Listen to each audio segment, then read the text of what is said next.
They found a girl in the Hudson River the other day. Nancy Lynch, 24 years old. Too young to die like that. They say her throat was cut. She bled out long before her killer tossed her like garbage into the water. No telling where the body was dumped. Even if they did find it, something tells me it'd be just another dead end. An old colleague of mine passed her picture along to me in case I had any friend who might know something. He does that from time to time. When I left the force, I made a lot of friends in low places. Sometimes I see or hear things that my old coworkers don't. People might not always talk to you when you're a cop, but lose the badge and suddenly you can get a lot further in some circles. Look, I'm not going to say that this city is diseased or something like that. Far from it. New York's got its problems, sure, but there's good people here. People are just trying to get by. If it wasn't for them, I wouldn't do what I do. Pie work isn't as glamorous or dangerous in real life the way it is in the movies. I could probably count on one hand the number of murders I've dealt with ever since I left the force, and that's the way I like it. Most of my days now involve spending hours in my car, watching buildings from behind the tinted windows and taking pictures. Usually I'm looking for evidence of fraud, embezzlement, affairs, and signs that someone's keeping secrets. I've got a bunch of guys on the street I talk to, guys who will tell me a thing or two if I grease their palms, but I don't chase down the perps anymore. I'm not the one who makes the arrest. I've got guys who will do it through the proper channels. For all intents and purposes, I'm retired and I'm better off that way. Once upon a time, I was a cop, but that was in another life. Back then, I joined the force because I wanted to help people, plain and simple. When the opportunity came knocking, I joined the homicide division because I knew what it was like to have someone taken from you. I thought that maybe it would make me feel better to give other people some closure. I was right. It did. But homicide is a tough business. Not to be poetic, but you see the worst sides of people there. You see the rage, the cruelty, the lust. After a while, it started weighing on me. I started having nightmares. Some of them were about the job, but most of them were about my sister seeing her waterlogged corpse on the mortician's table. Being asked if I could identify her and looking at what was left of her face, unsure and unwilling to believe it was really her, but terrified of the growing possibility that it was. Eventually that weight became a little too much. I told my captain that I couldn't do it anymore. I handed in my resignation and struck out on my own. I figured I'd be a hell of a lot happier with less exciting cases. I was right. I sleep better these days for the most part. Not so many nightmares. But every now and then, some of my old friends get to ask for a second opinion. Off the record, of course. Sometimes if I find something relevant to them, I'll pass it along. No finders for you or anything. Just a friendly, working relationship. It's a good thing to have in case I ever need a favor in return. They don't usually bug me about murders, but Nancy Lynch was an exception. Blonde, mid-20s, a frequent visitor of various nightclubs.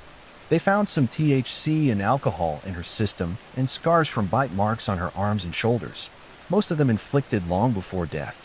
Although the bite marks matched no known dental records and the DNA didn't lead us anywhere either, whoever did this was unknown, but that was nothing new. Nancy Lynch wasn't the first person they pulled out of the river, and it turned my stomach thinking that she probably wouldn't be the last either. They've been finding girls like her for a while, almost 30 years now. By my count, there have been about 47 victims. Probably more. I worked on a lot of those cases back in the day. Same MO each time. The cause of death was exsanguination from a cut throat. The bodies were covered in bite marks, usually on the arms and shoulders, but sometimes on the inner thighs.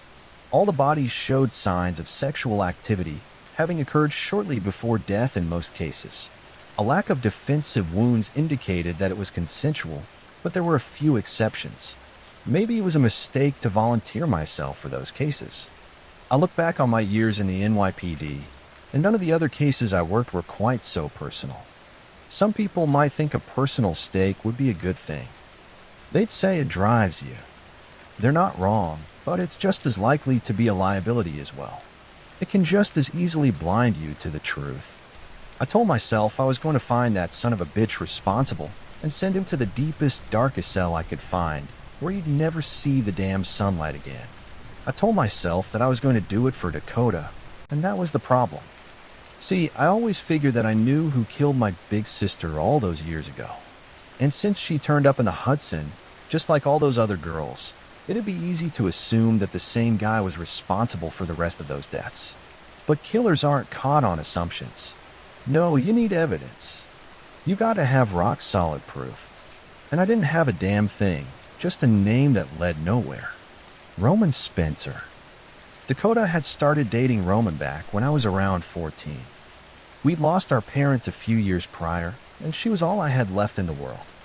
She took care of me as best she could, dropped out school, took odd jobs to scrape by, sacrificed her chance at a future for mine. One of those odd jobs was a gig at a local bar. It was a more upscale place, kind of ritzy. Dakota was young, and she had her looks. Some of the guys were inclined to tip her a little more just for that. But she was never actually interested in any of them, up until Roman, at least. I only ever actually met him once. He'd stopped by our house to pick Dakota up for a date. She'd been in the middle of getting ready when he'd come to the door. I almost thought he was at the wrong house. He was tall, pale, a little wiry and handsome, with long wavy, dark hair and a suave goatee. He was dressed immaculately in a pressed burgundy suit underneath a dark red overcoat. He wore a black boater hat with a bright red band around it. It was hard to get a read on his age, but he didn't seem that old. Older than Dakota, yes, but not by much. He tipped me a winning smile when he saw me and said, "Well, hey there, sport, big sister around." I told him she was just getting ready and let him inside. I already knew his name at that point. Dakota had told me all about him, describing him in a dreamy tone of voice. She never said it out loud, but I wonder if she might have secretly hoped he might be our salvation from poverty, like a handsome prince riding in to grant her a fairy tale ending. He looked around our home, his hands in his pockets and a half smile on his lips. "Hell of a nice place you got here. It's marked, right? Your sisters told me a lot about you." I nodded and offered him a drink. He just declined with a wave of his hand. "I'm all good, sport. Don't you worry about me." Around that time, Dakota had come downstairs. I remember that she was wearing her nicest little black dress. She'd smiled at me, told me not to wait up, and then they'd left together. As he'd stepped out the door, Roman had looked back at me and given me a parting smile. "It was nice meeting you, kid," he'd said. And that was that. I would have said he seemed nice if Dakota hadn't disappeared about a month later. 2 weeks after that, they fished what was left of her out of the river. The rest is history. Back then, I told the police about Roman. I know they'd question him, but nothing ever came of it. I'd seen her leave on another night out with him, the night she disappeared. And after she was gone, Roman didn't lift a finger about it. He didn't come by the house looking for her. He didn't even go to the police on his own. They only found him through me. It didn't matter, though. Dakota's murder was left unsolved. She was buried beside our parents. Before I ended up in the foster system, I suppose it could have turned out worse for me. I pulled through in the end, but I never stopped thinking about Dakota or Roman Spencer, which of course leads me back to Nancy Lynch. When my colleague stopped off at my office, I had half a mind to put the copy of the file he'd given me in the trash, wait a few days, and tell him I'd come up with nothing. Truth be told, it probably would be just as wise a use of my time than actually looking for something. 15 years in homicide, and I'd never even heard the name Roman Spencer in reference to the bodies found in the Hudson River. Sure, a lot of the dead girls had allegedly had some sort of unknown boyfriend at the time of their deaths, but we'd never gotten anything on the guy. The only possible eyewitness was from an older case, and unfortunately, I already knew exactly what he'd seen. But in the end, I couldn't bring myself to throw away another shot at finding Dakota's killer, assuming this was even him. After 30 years, one might wonder if the original killer was even still active, but I wanted to poke around anyways. The file said that she'd been a frequent visitor of a nightclub in town, the Summer Rain. I figured it was as good a place to start as any. Some people might tell you that the Summer Rain is a good spot to drink and dance. Personally, I disagree.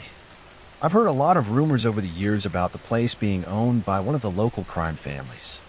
Supposedly, they mostly do gambling and drugs. Nothing that big. But I figured I'd brave the place to grab a drink and chat up the bartenders. So long as I tipped well and didn't ask about what was going on in the back rooms, I figured they might be willing to talk. They didn't disappoint. Nancy was in every now and again, one of the bartenders said, after I introduced her to my friend Benjamin Franklin. Her daddy had a tab, so she put her drinks on that when she was the one buying him.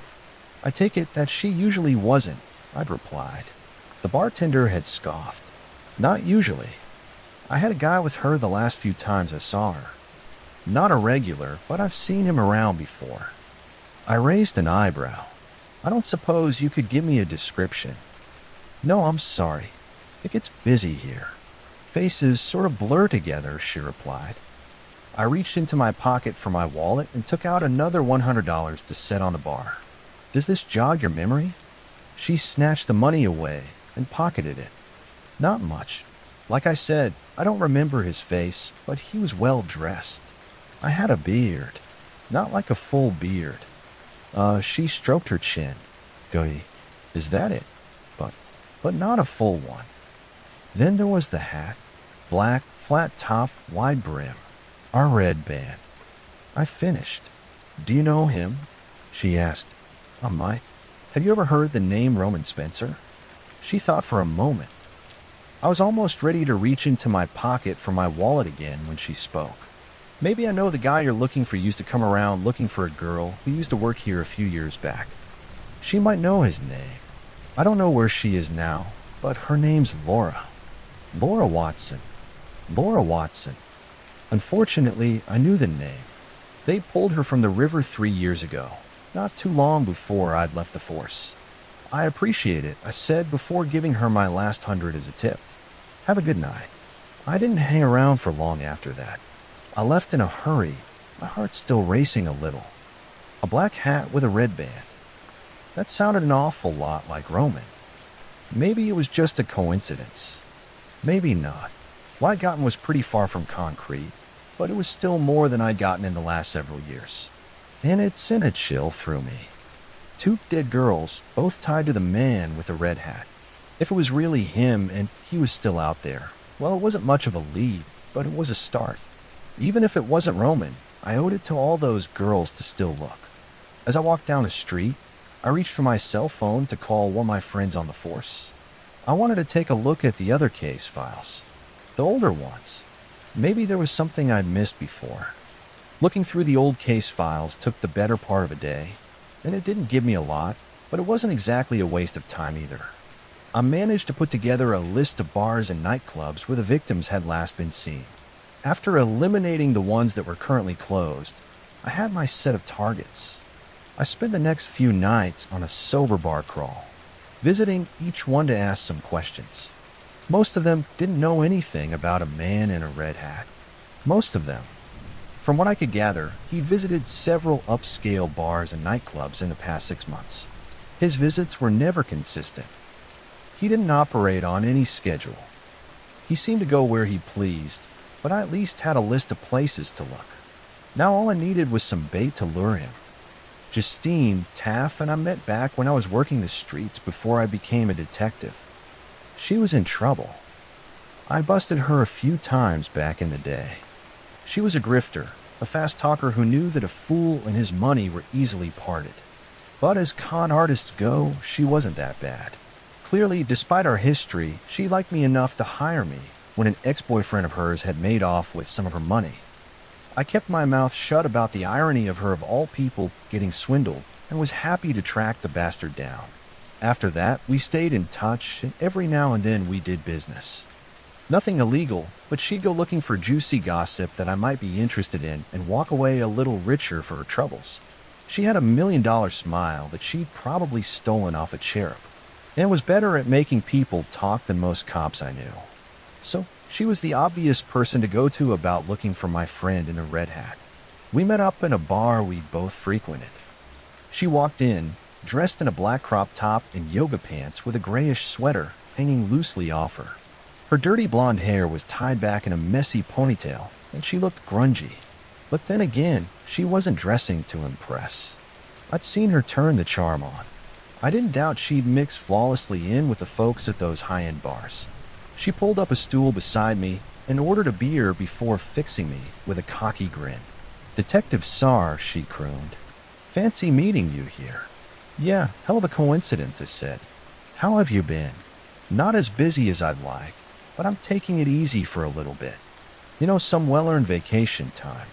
That was Justine's slang, for I've just had a big score you don't want to hear about. The less I knew, the better. "I hope you're not too relaxed," I said. "I could use a favor." "Oh, I bet you can," she teased. "What kind of favor, if you don't mind me asking?" "I'm looking for an old friend of mine. He likes bars and nightclubs that cater to a more upscale crowd. And blondes." The bartender set a drink down in front of Justine, although she didn't touch it. Her brow just furrowed slightly. "I hate to say it, but that sounds a little too hot for me," she said. "What exactly are you asking me to get into here? 'Cause last I heard, you were done looking for murders." "I am."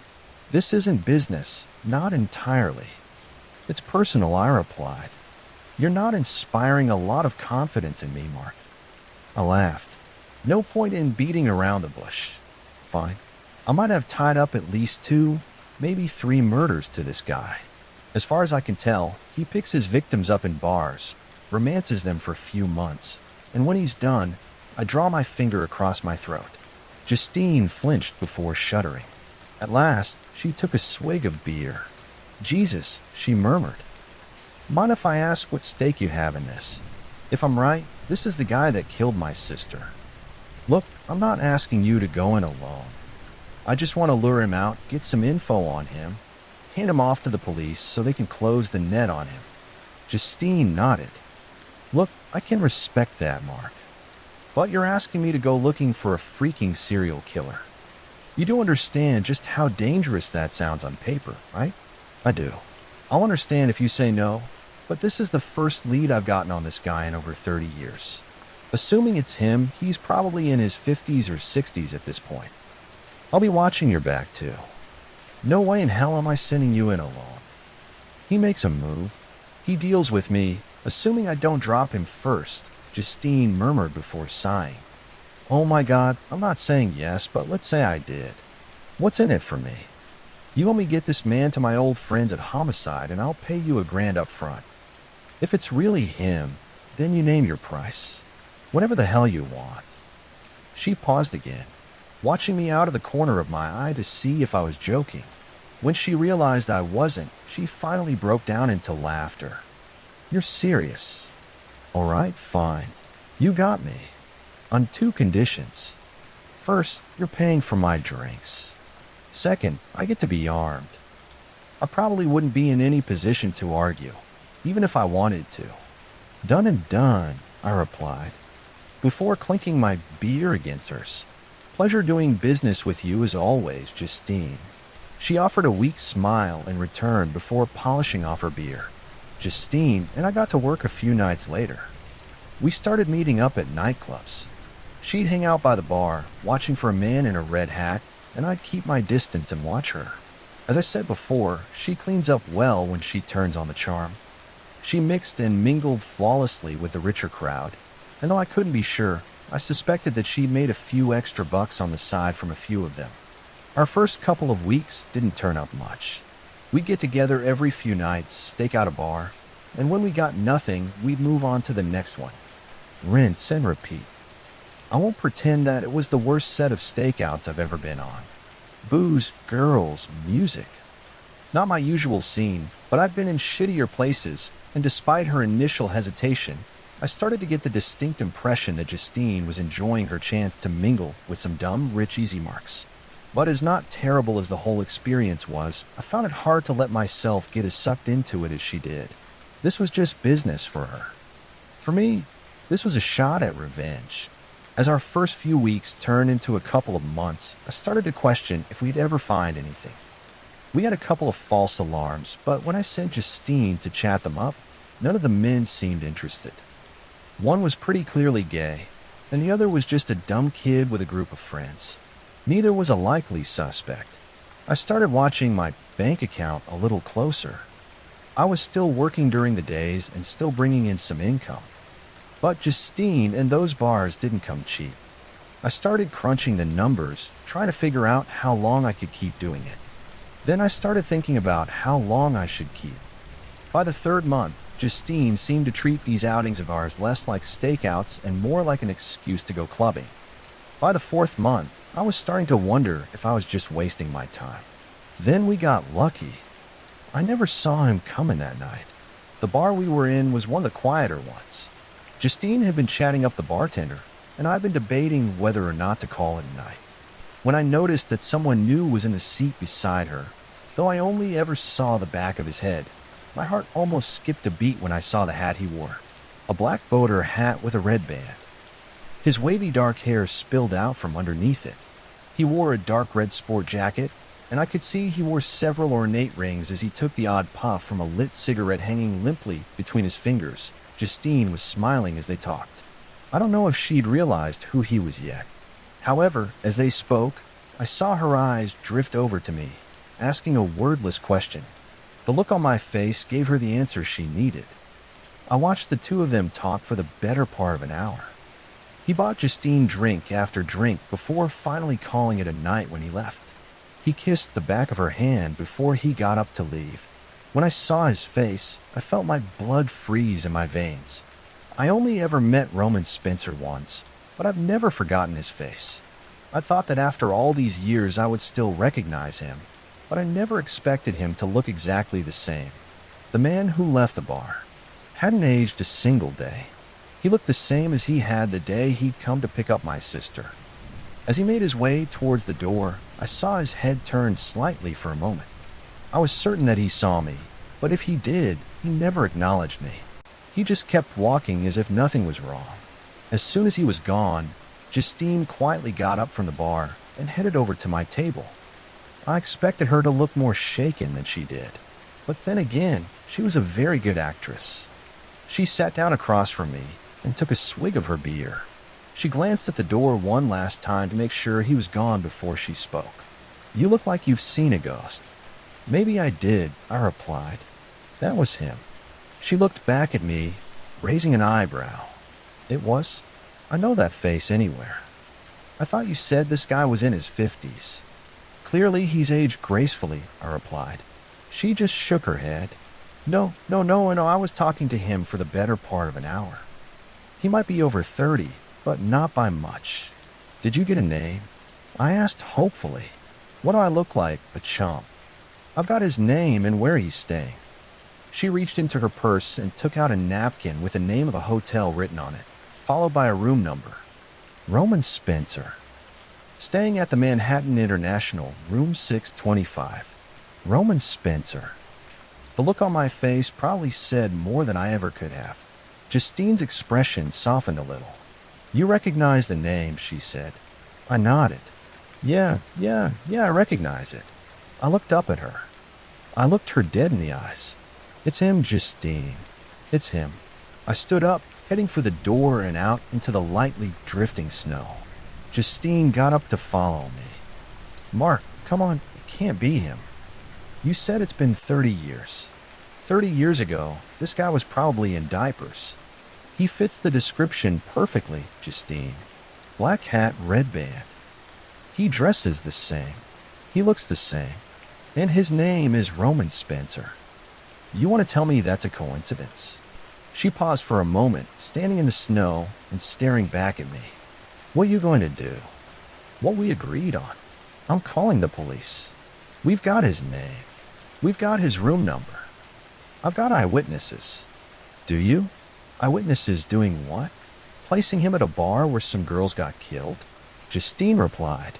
"Come on, Mark, you're the detective here. Don't make me spell this out for you. That's not evidence. So he's got the same name and looks like your sister's old boyfriend. It's weird, I'll give you that. But if you go to your buddies saying it's the same damn person with no other evidence, they're going to think you've lost it." I didn't reply for a moment, staring silently back at her before sighing. Unfortunately, she probably had a point. I thought for a moment, choosing my next words before I spoke. "You don't believe it's him, do you?" I asked. "I don't know," she said before sighing. "I know the hotel he's in. I've been there a couple times.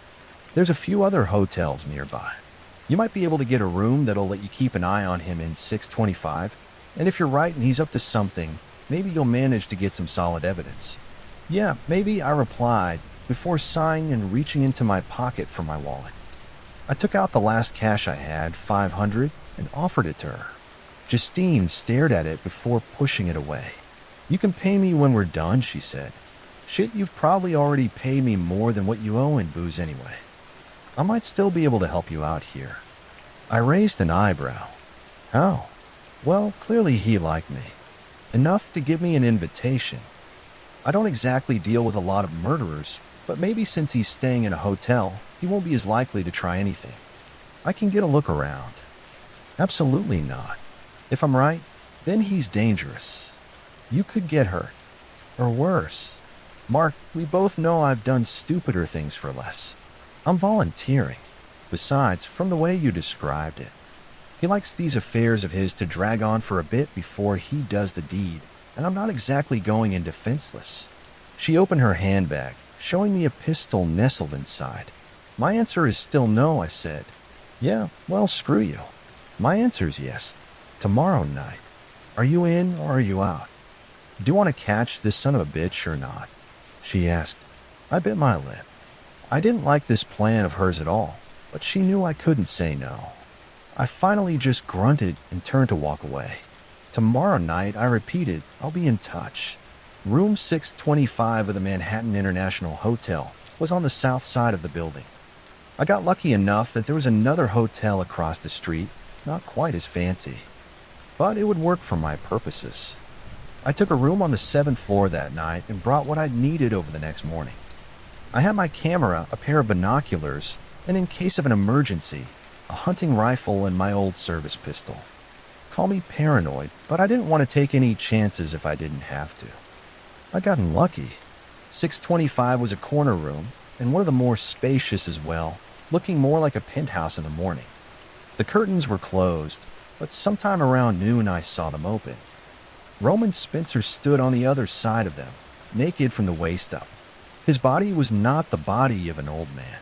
Justine had been right. He looked to be comfortably in his 20s or 30s. His skin was deathly pale, but otherwise he looked healthy. I watched him do his morning stretches before showering and getting ready for the day. Then he donned his boater hat and sauntered out the door as if nothing was wrong. He didn't come back until later in the evening. While he was out, I studied his room with my binoculars. From my vantage point, I couldn't see much interest. Roman had not left much of a personal touch on his room, and anything of interest was probably packed away. I did consider trying to get in there, but getting past hotel security to break into his room would have been easier said than done. I decided I'd be better off waiting on Justine. She texted me around 6 o'clock that evening. Are you good to go for tonight? I texted back that I was and added a photo of Roman's room from my window. All right, heading out. Wish me luck, detective. I did. I really did. Roman was in his room when she arrived. About half an hour later, I took out my binoculars to watch them. The lights in my room were off. I should have been all but invisible in the darkness. I watched as they talked for a bit. Roman fetched a bottle of wine and poured them each a glass. He sat Justine down by the window, and I watched as he made his move on her, kissing her neck and uttering quiet, flirtatious jokes. I had my camera on hand, but there wasn't much worth photographing. I took a few shots with my long-range lens to confirm that they were together just in case, but without anything more damning, those photos were useless. Justine let him flirt with her. Although I noticed she carried her handbag dutifully everywhere she went, even when they started kissing, she left it on the chair within arm's reach.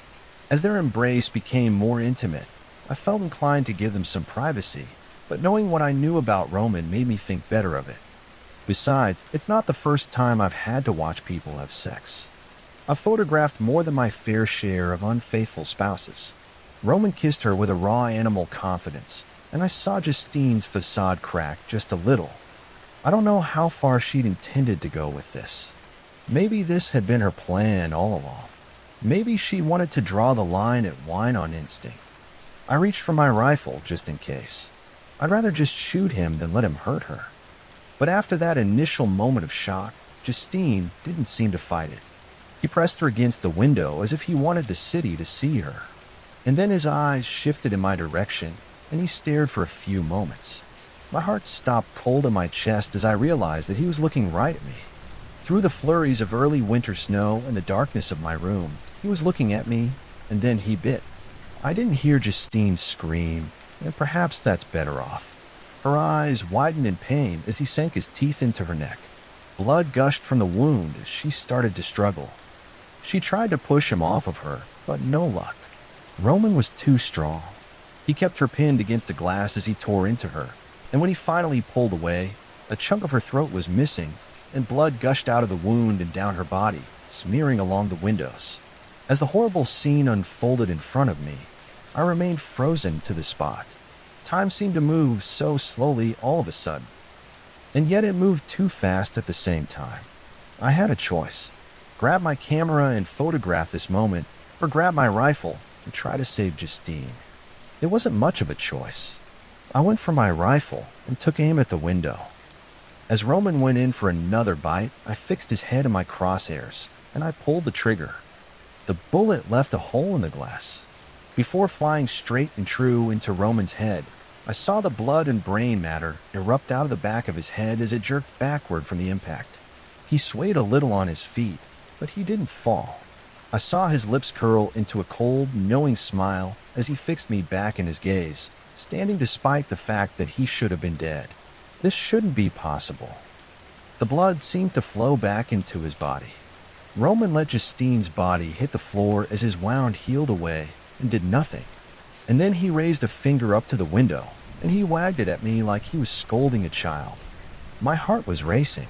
I felt sick to my stomach, and my hands trembled with terror and rage. This wasn't possible. It couldn't be possible, but I'd just seen it with my own two eyes. Roman wiped his lips with the back of his hand and turned away from the window. I could see him laughing at me, mocking me. My hands were still shaking. Justine's blood was smeared all over the window, and she was dying. I couldn't leave her like that. I wouldn't. I had to do something. I still had my old service pistol with me. It was in my holster. It was all I needed. I tossed the rifle onto the bed and stormed out of the room, racing downstairs and out onto the street. As I made my way to the Manhattan International, my blood was boiling. I pushed past other guests on my way to the elevator, my mind racing 1,000 miles per minute. I didn't think about calling the cops or calling an ambulance.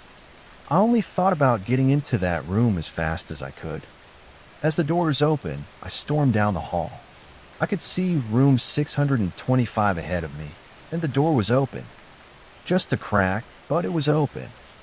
I burst through it, drawing my pistol as I did. My eyes locked on Roman Spencer, sitting comfortably in a chair across from me, and I aimed the gun at his head. I would have pulled the trigger if it weren't for the fact that the room had changed within the handful of minutes it had taken me to get there. The bullet hole was still in the window, but the smears of blood were gone, as was Justine's body. What the hell is this? Where the hell is she? Oh, she's nestled safe in bed. Don't you worry, Roman said, his voice half mocking. He gestured to his bed, and sure enough, there she was. She was tucked in as if she were asleep, although her skin looked impossibly pale, almost as if all the blood had been drained from her. I ran towards her, touching her shoulder, only to feel that she was already cold and limp. Her eyes were still open, with that vacant stare I'd seen 1,000 times before. She was past my help now. I looked back at Roman. He stood up and was smiling at me. Just a little quick housekeeping. He said, "It's never a good idea to make too much of a scene. You don't want to be sloppy with these things," although I couldn't do anything about the bullet hole. "That's new," he said. "Then maybe you'd like another one." I growled, taking aim at his head again. Roman's smile faded. "You can pull the trigger if you'd like, Mark, but it won't do you any good." He said, "You remember me?" I asked. "Not really, no. I didn't recognize you at the bar, if that's what you're asking, but I caught on when I noticed you spying on me. I called some friends, checked some records, and recognized the name. You were Dakota's little brother, right? When I didn't reply, his wolfish grin grew wider. A Dakota. She was a sweet one. Just the right age. The hard life hadn't worn her down too much yet. There was still so much of her left. She was one of my favorites. I pulled the trigger. The bullet tore through his skull, but like before, it did nothing. Roman's smile faded as the wound healed and the blood flowed back into it. He moved suddenly, faster than I thought anyone could ever move. I saw a blood-red tendril engulf his arm before he swung it at me. It struck me across the face and sent me flying. That red tendril reached out and snatched my gun off the floor before hurling it aside. Let's not cause a scene here, Mark, Roman tried. I'm a little bit beyond a regular vampire, so save your ammo, sport. It can't hurt me. As I tried to pick myself up, he seized me by the throat and lifted me up, his smile slowly returning. Mark my words, you piece of shit, I'll find something that will. I spat. However long it takes, I will find a way to kill you. You know, you're not the first man to say that to me, Roman said softly. You won't be the last either. I'm not a man you kill, sport. I'm the one who kills you. Then do it, I said. Looking him dead in the eyes, I spoke. Get it over with already. He stared back at me, still wearing that smile. Before at last he tossed me aside. I hit the ground hard and landed in a crumpled heap.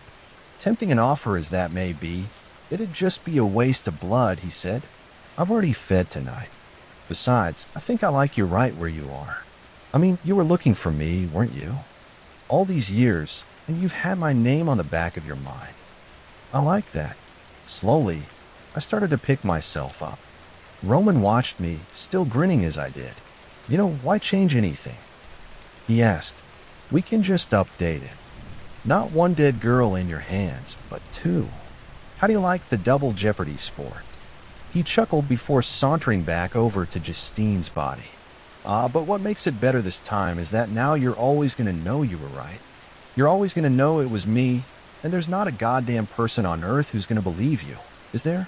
I didn't respond. I couldn't. All I could do was stare at him in horror. Roman's eyes locked with mine, and I knew that was all he needed. I'll be seeing you around, sport, he said.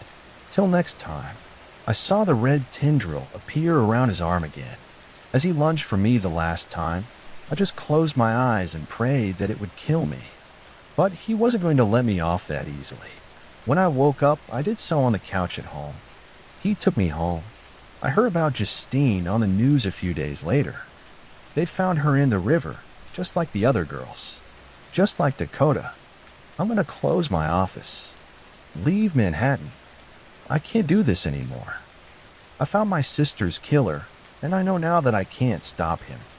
I don't know if anyone can. I work at a place that doesn't technically exist, watching creatures that I hope you have never seen. I've been a Marine since I was 17. I got out of school early. At the time, joining the military seemed better than the orphanages I'd grown up in. So I made it through basic, and I spent some time on tours. And then one night I messed up. Well, not really messed up. I just let some people talk me into some things that I shouldn't have. It all started with the killings in a remote village. The base had us investigating some murders in the area. It was some real brutal stuff, and they wanted to make sure it didn't turn the public opinion against the troops stationed nearby. Some of them knew the Marines. They had a reputation. They wondered if maybe it was one of us who was doing it. The village elders were supposedly collecting evidence of their own. We needed to catch whoever was doing this before the public consciousness turned against our squad, and it became real bad. But the more we looked, the less we believed it was even a person doing it. The bodies had been chewed up like a dog had been going at them. The teeth marks. They led us to believe it was a very big dog, Ramsey. Jokingly said maybe it was a werewolf, but Tex said that there weren't any werewolves in this part of the world. Turns out they were both right. We heard a noise one night while on patrol, and as we pulled a Humvee into an alley, we saw the Fong, and it was huge, 7 feet tall with broad shoulders.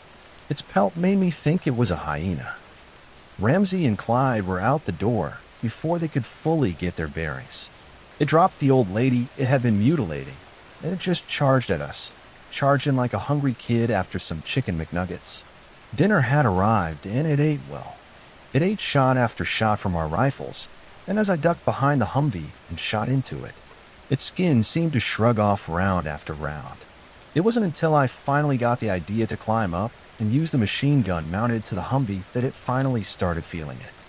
I saw Tex's arm hanging out of its mouth, and it turned and got down on all fours as it just ran at me, and I kept firing. When its claws slid into my stomach, my finger locked onto the trigger, and it was the worst pain I've ever experienced in my life. The claws had gone through my body armor like cheesecloth. As I blacked out, I saw it slump on top of the Humvee as a giant pile of blood and fur.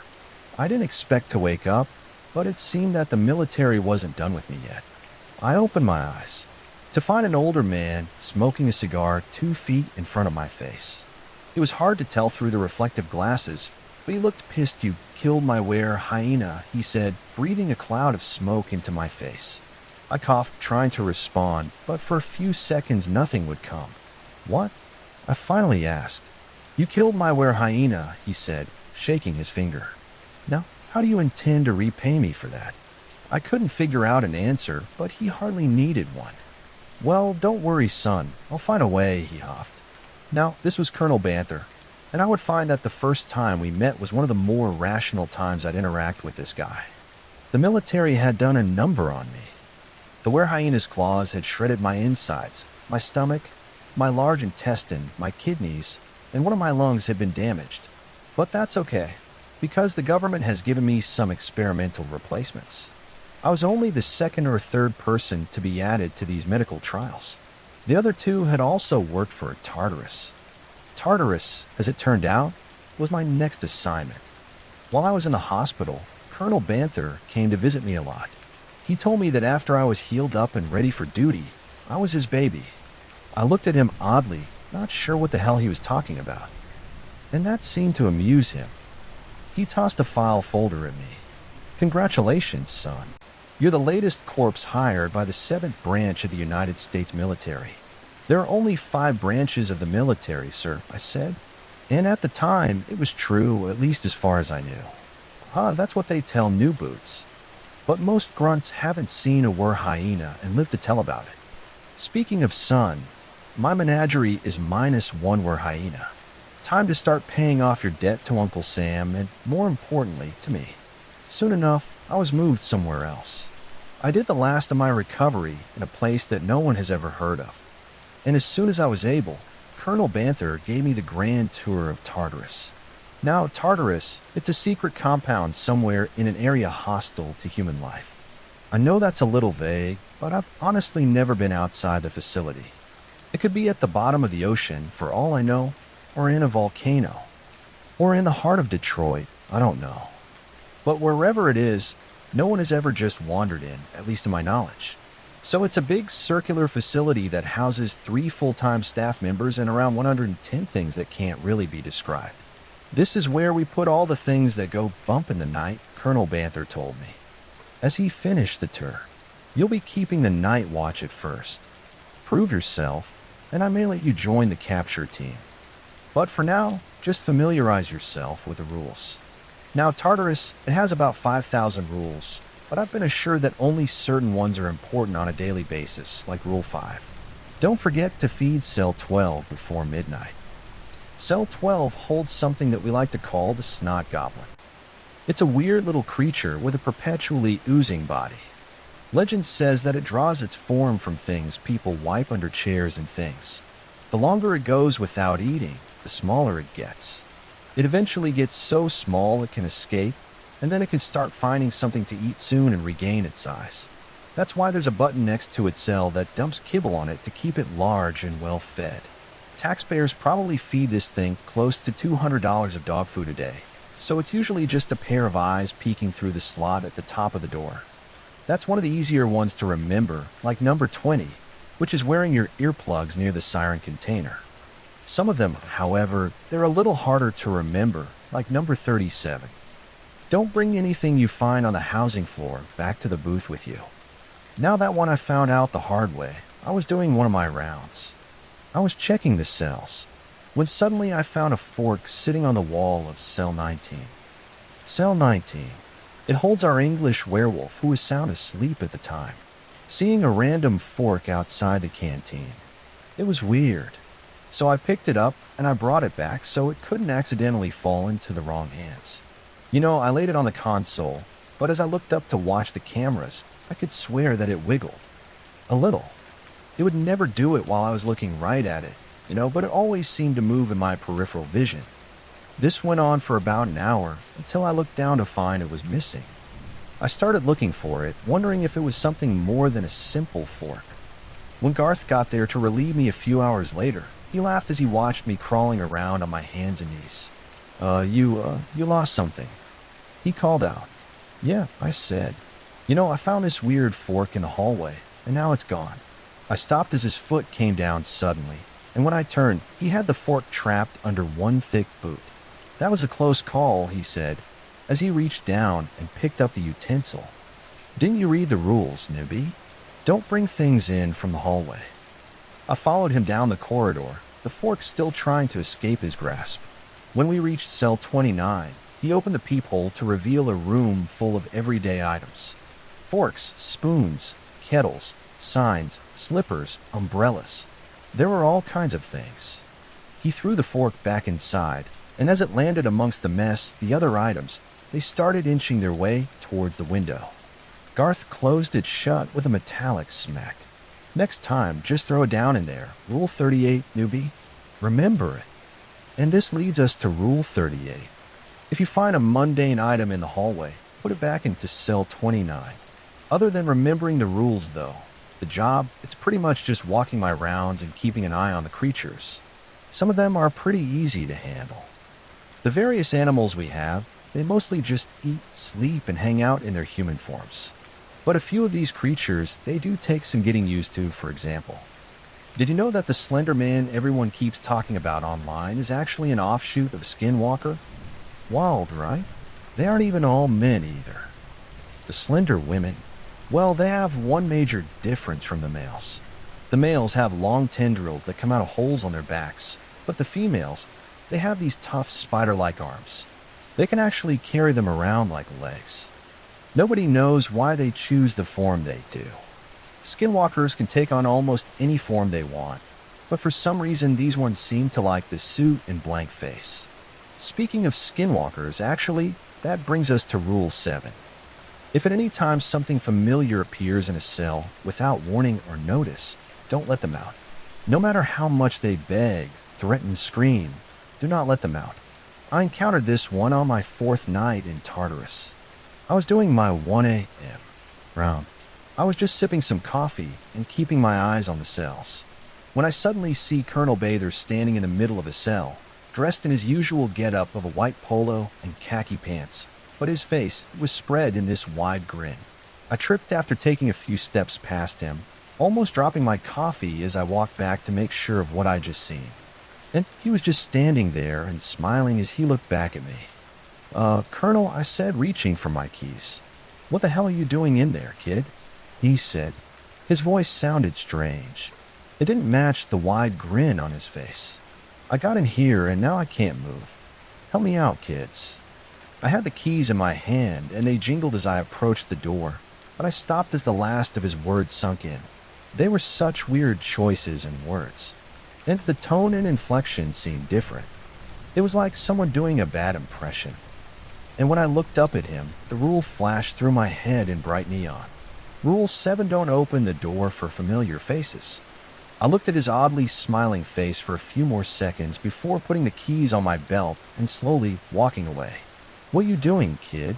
Get me out of here right now. Don't walk away. Get me out. Get me out. Get me out," the voice in the cell said. I moved away quickly, his words following me as I went, and when I came back for my next round, the cell was empty, at least far as I could tell. As time passed, the rules became easier to remember, especially the first 15. Rules 1 through 15 were things we did daily, so they were easier to keep track of. I'd remember the rest when the situation calls for them. I tried to familiarize myself with all the rules in my spare time. Very few of the rules wouldn't get you killed in some way or another. so it was best to remember them so the knowledge would be there when you needed it. All employees, we were issued a little handbook with all the rules and regs in it that was actually part of your working uniform. Handy, right? So anyway, Tartarus became my life pretty quickly. There was no such thing as vacations, and since no one ever left, you had to have entertainment brought in. There were 4 of us on shifts. Garth, Mabry, Coleman, myself. Coleman and I took turns on the night shift so we could have nights off. Sometimes our schedules rotated enough so that we got every other weekend off. There was a lounge near the sleeping areas where you could play video games, surf the web, and watch TV. If you were hungry, there was a machine in the galley that could make you anything you wanted. And when I say anything, I mean anything. I've had Japanese for breakfast, sashimi for lunch, and dollar store top ramen for dinner. There was a full-service bar as well as a bathhouse with a steam room. There were rumors that you could get girls in sometimes if you were feeling lonely. I always felt a little scummy doing something like that. In a way, it was paradise. But it's easy to lose paradise if you weren't careful. I had been living in Tartarus for about 5 or 6 years when I arrived one day to find Garth and Mabry with the colonel. They were waiting for me in the station. "What's up, boss?" I asked, taking off my coat as I hung it over the chair. "The capture team has a new one they want to add tonight." Nasty piece of work. The boys had been searching for months looking for this, but we finally found it. I knew better than to ask what it was at this point. "I just want to get my rifle from the lock cabinet." "Okay, when's it getting here?" I asked as I slid on my body armor, doubting it would help me. "In about 2 hours," he answered. "I want to get it quickly. It's going into cell 102, and I want us ready to receive it." So that led to the 4 of us sitting around for the next 2 hours as I went about my rounds. Gavin and Mabry played chess, and the colonel napped in one of the control chairs. It was odd how little we saw of the colonel for someone who was the head of operations. He'd pop in once or twice a week, observe operations, and then go back to whatever the hell he did in the rest of his time. I knew he spent a lot of time in Washington because he told us as much. I knew he spent a lot of time talking to Hanbury, the head of the capture team, because he told us that too. Other than that, we really didn't know much about him, except he liked to smoke and he liked to yell. Did he have a family he went back to after work? Did he lead a normal life while knowing a place like this existed? I guess it doesn't matter now, but it was something to think about while I waited. When the alarm went off to let me know that the outer door was opening, Banther opened his eyes and he grinned in the same way that the skinwalker had. The similarities, they made me shiver. "Showtime," he whispered, and the 4 of us took up our rifles and walked out of the office. Halfway to the inner door, we heard boots coming up the hall. 5 figures moved quickly towards us. 2 of them were supporting a third, while Captain Hanbury pushed a hand truck with a broken box on it. The man the other 2 were supporting hung limply between them. He twitched now and then as his feet dragged on the ground. "Captain Hanbury," the colonel said. "I trust it was a success." "Not now," Hanbury said back. He moved swiftly as he headed for the cell. "We've got to get this behind glass," he said. They practically ran to the enclosure. The other 2 took the wounded soldier to the infirmary. As our group moved to keep up, Hanbury shoved the damaged box into the cell and slammed the door shut. Looking very relieved to finally be rid of it, he told the remaining soldiers to make sure they were getting ready to deport ASAP, and then they moved off to check on the 3 that had gone to the infirmary. "I think you've been off more than you can chew here, Brick," Hanbury said, putting his back to the glass as he actively ignored the box behind it. "You let me worry about that, Sergeant Hanbury. I should hope that your rough handling hasn't damaged my item." Hanbury scoffed then. "If the fall of the Mayan Empire or the active volcano that we dug it out of didn't damage this thing, I'm pretty sure there's nothing I can do to it. Do yourself a favor, though. Don't touch it. Don't look at it and keep it in the box. It's hard to resist once you do," he said, taking a last lingering look before leaving. He didn't stay long after that, and it kind of felt like he didn't want to spend any more time around that box than he absolutely had to. Garth said that he found a few of them at the bar a little later, and he asked what had happened out there. 2 of them were in the infirmary after what had happened. "We'd never seen the capture team come back in a state like that," he said. Hanbury had been hesitant to talk about it, but after a few drinks, he told Garth that they'd met some unexpected resistance. Some of the locals were worshipping the idol that came up from a volcano, and they really didn't want to give it up. There had been some unexpected casualties, but Hanbury didn't think the team understood how much influence the idol had until they got it back to the chopper. I heard a commotion in the back, and I went back to find Shaw's with the thing in his hand, pointing his gun at Lancaster. I guess Lancaster had been trying to get it from him so they could secure it, but Shaw's was not willing to give it up. We had to jump on Shaw's to get it away from him. Lancaster was inches away from catching a bullet in the head over it, Hanbury had explained. We were never given a lot of information on the things and creatures we took. We were just supposed to keep them from hurting people, not study them. But what we were told was that the idol had a strange presence that clouded people's minds. It has messed up a lot of people over the years. Our organization thought it had been taken off the board until it re-emerged again. The idol led to a whole new set of rules. Rules that should be followed to the letter. Do not look at the object in cell 102 for extended periods of time. Now this one wouldn't be hard at first. Whatever they brought in sat in its box. It was biding its time and remaining unseen. I kept looking and waiting for it to do something, but nothing ever happened. I began to wonder what all the fuss was about. Until one day, I came around a corner of the cell, and I saw something sitting on the box. It's hard to explain. It looked like a statue of a fat little goblin. Its mouth was full of sharp little teeth, and the ruby eyes were far more expressive than they had any right to be. I looked away quickly, not wanting to find out what it might do, but I knew I'd have to be back on my guard from now on. I remembered the next rule about the object in cell 102. Rule 102b. If you hear a deep voice in your head, ignore it. And under no circumstances should you do what it says. About a week after the thing arrived, I started hearing this little voice in my head that grew louder the longer I stayed near it. Take me out, I heard. I stopped the first time I heard it, looking around to see somebody was playing a prank on me. Everyone thought the little thing was creepy. Everyone but Colonel Banther. I wouldn't pass them to try to scare me, but I didn't see anybody, and there didn't seem to be any particular source for the voices. Glancing at the little statue, however, I could guess that it might be the source. Thus, they were looking at me. The glittering pupils trained on me like homing missiles, and I looked away, and I kept walking. Take me out, and great wealth will be yours. I kept walking, and I suspect that there'll be a new rule tomorrow about the voice. Rule 102, see if you see someone standing by the enclosure, move them along by force if necessary. This one, it was directed at someone specific, and it should have been no surprise that Colonel Banther had been seen many times standing in front of the display, just looking at the statue.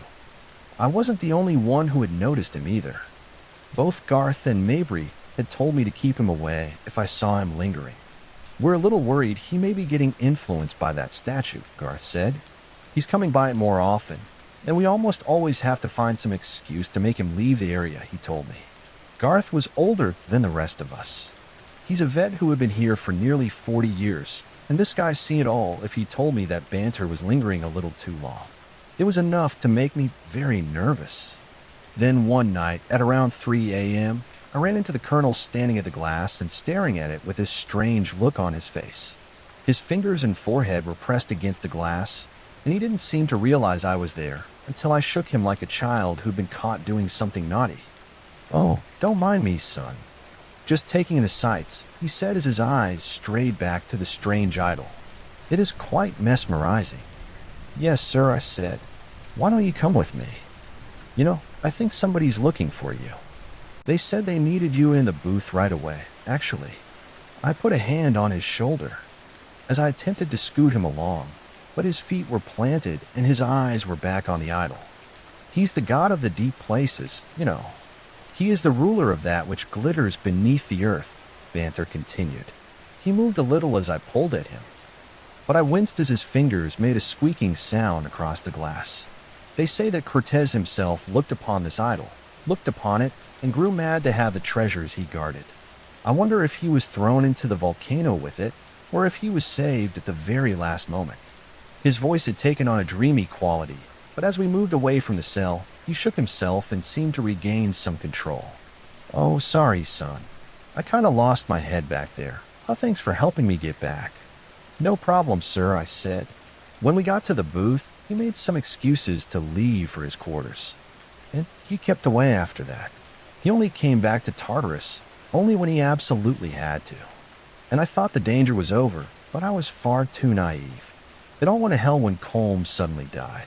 Now, Colm wasn't old, probably 35 or 40 tops, but he had a bad heart, and that's what landed him here. They'd worked on him, much like they had on me. When his battery cells suddenly flatlined in the middle of the night, there wasn't much that could be done. He went to sleep, and I was the one who found him. A mercy, I guess. We were roommates. I woke up one morning, and I just found him cold in his bunk. They took the body away. We toasted drinks to him that afternoon in the mess, and 3 days later, I came off a shift to see a new face moving into Colm's old bunk. "Ahoy there," he said, offering me a hand. "I'm Seaman Norman Skipland at your service." Skipland, or Skipper as we called him, was younger than any of us by a decade. He looked like he'd messed himself up at boot camp, though he claimed to be 26. None of us believed him. He had that youthful enthusiasm that it makes you just, want to throttle him. "And this guy followed me around like a puppy," Banner said. "I was to work with him for the first week, but after that he would have to ride solo or be washed out. I'm sure there's 100 different beasties here who would take care of him for us," he commented. He laughed to show it was a joke, but it never reached his eyes. Skipper, it seemed, had made it through basic. He'd served in the Navy for about 2 years before his accident. He was foggy on the details, probably because it had been his fault, I assumed. He ended up with a missing arm and became a prime candidate for Tartarus's Wounded Soldier Exchange, as we called it. He was willing and capable enough, but I should have been wary after that first night. The first time he saw that idol, he got the same look that Banther had, and I had to drag him to the next cell so we could get on with the tour. As the first week passed, I saw him spending more and more time around the cell. He did help me feed the captives and keep an eye out for escapees in trouble, but he always seemed to make his way back to cell 102.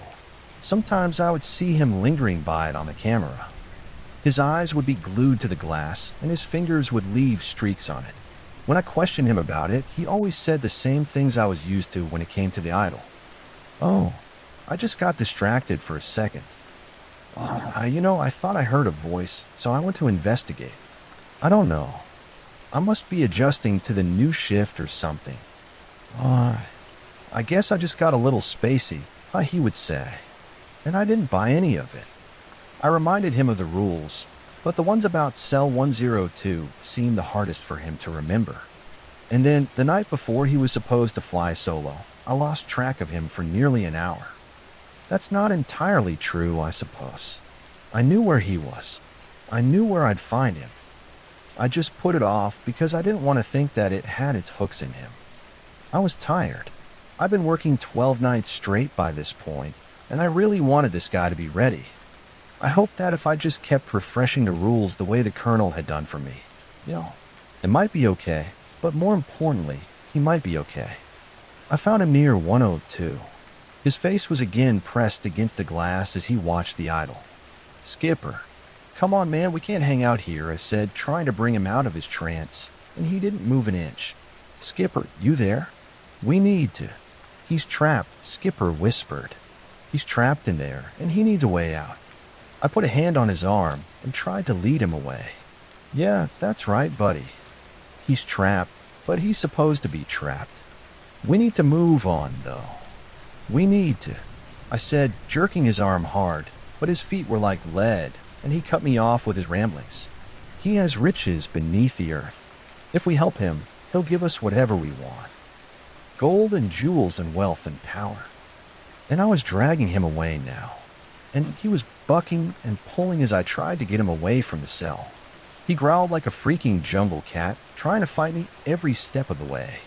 But as we went around a bend and the idol was no longer in sight, he stopped fighting and just looked around. He was confused, but I sensed some of it might be shameful in reality. I knew what I had to do. I knew there wouldn't be any breaks for me. I sent him to get some rest, saying that he'd been acting strangely. And as he went over to the crew quarters, I called the colonel. He was awake, and I laid it all out for him. Skipper had probably been snared by the thing in cell 102. He wasn't fit to serve alone, and he might never be. If we left him by himself, it'd be a catastrophe. The colonel listened and hummed and finally told me that if it was my evaluation, then he'd stand by it. All right, well, we'll find a better replacement and we'll put Skiplin somewhere else. We have a few facilities like this, and maybe he might. He went on, but I'd stopped listening. I was watching the cameras and Skipper was back in front of the cell again. "Son, you there?" the colonel said. He slid his key into the lock and he opened the door to the cell. "What's going on? Is everything okay?" "Hello," I could hear the colonel say. But I was too distracted by what was on the camera feeds. I saw Skipper pick up the statue and press its hideous face close to his. And that's when all the cameras suddenly turned to static before coming back to life. Skipper was gone, but I'd already done what needed doing. Rule 102D, in the event that the idol makes it out of containment, seal Tartarus until a clean team can come in and regain order. The big red emergency button was on the console, and as I pressed it, I heard the alarm blare and I knew that there was no escape now. Not for me, and hopefully not for Skipper either. Or more importantly, whatever new friend Skipper had made in that damn idol. I've been sitting in the control room for the last few hours, listening to the blare of the alarms from the camera feed. I can see that the idol isn't the only thing that's been freed. The slender men are walking around unsupervised. There's a rake free in the southern corridor. There's a dead skinwalker near cell 56. That one contains the captive prince that the Vatican says may or may not be an actual demon. One of the corridors is filled with nothing but moving spoons, forks, and umbrellas, and there's a deeper rumbling from further, and that's punctuated by a siren that has nothing to do with a security system. I hope the clean team is well suited for the task, but I've been seeing flashes of a familiar face on the monitors. Whatever vengeful spirit lived in that sculpture, it's inside Skipper now. I think it's looking to free itself and others, though the others may be incidental. It wants to be free to walk the world, and it doesn't care if it has to burn it down to do it. He's banging at my door now, and I certainly hope it can hold up against whatever might be controlling the poor guy. And if that fails, well, I've got the armory behind me. I work as a guard in a very special kind of prison. Being assigned here was my punishment for some very bad mistakes I made several years ago. People died and I ended up here. Forget maximum security or Guantanamo. We hold worse monsters than murderers or terrorists.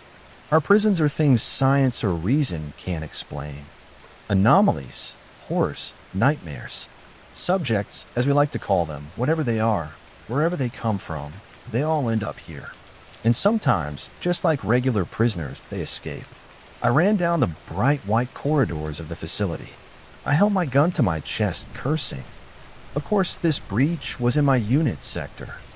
Of course, it was our responsibility to contain it. Of course, it had to happen on my coffee break. The PA system continued to blare out. This is not a drill. Subject 31A has breached containment. I repeat, the Prophet has breached containment. How the Prophet? That was a relief, at least. Of all the lunatics we held in our mini-cells, the Prophet seemed the most harmless. It was simply a tall humanoid shape in black robes. No one's ever seen what it looks like under them. No spikes, no tentacles, no screaming, tortured faces covering its body. Seemed almost too good to be true. Maybe this would be easier than I thought. Matthews caught up to me as I ran. She was a friend of mine from my unit. The Prophet, how I said. That's right, Matthews grinned. I guess there's always a silver lining. How this'll be over by lunch break. Any info about it? I asked. None. It's never breached containment, though. Can't be that bad. I nodded, but a tiny seed of doubt stuck in my mind. More soldiers fell in line with us. 20 men and women from my unit. Came together as we made our way towards Gamma Wing, the Prophet's holding area. Above us, the PA system came to life again. Attention all personnel. A RID 3 event is underway. Multiple breaches in wings Alpha and Beta detected. Contain or destroy any escaped subjects. Lethal force is authorized. Damn it. Matthews cursed. Somewhere in the facility, a loud siren went off. All right, the weapon's hot, said Davis, our unit commander. Total control. I don't know what this is, but I'll be damned if my coffee goes cold while we're dealing with it. There was a clatter of metal. As 20 rifles were armed, every one of us held heavy caliber weaponry. That doesn't officially exist. Our priority target is the Prophet, Davis continued. So far, it's the only escaped subject in Gamma Wing. We find it, we bring it down, we take it. Understood, sir. Yes, sir. We all roared back. We rounded the last corner and reached the containment door for Gamma Wing. It was several layers of solid steel. You need a tank to get through it. Davis slammed his hand down on a biometric scanner next to it. A green light lit up and the door swung upward. We marched in. Now the main area of Gamma Wing was a huge open rectangle 50 meters across. The open space was filled with control panels and scientific equipment. Its walls were broken up every 10 meters by these thick steel doors. Each one of these cells held things you couldn't even imagine, and we moved forward, weapons up and all instincts dialed to maximum. From somewhere in the facility came the sound of gunfire and screaming. Most of it sounded human. Most, but not all. Where's the others? Matthews whispered, stepping up next to me. There's supposed to be more. And she was right. There were 20 of us here. The single unit Gamma Wing should have been manned by 10 times that number. We'd been away when the outbreak started, but 200 soldiers should have stayed here. Where were they? Contact. Someone yelled. Hold your fire, Davis replied. A figure stood on the far side of the room. How did it get there? We marched closer. The figure appeared to be a tall man dressed in dark robes. Lie down on the ground now, Davis said. Down on the ground and hands on your head. Really, I thought. The Prophet may look human, but it was anything but that. Davis was treating it like an escaped felon. The figure didn't move. We crept closer. Everything moved slowly. Get down right now, I said. The figure moved then. It raised a single hand. I blinked, and for a split second, the room wasn't white. It was dark, red. I shook my head, trying to clear it. A voice echoed through the room. Everything was so slow I couldn't think.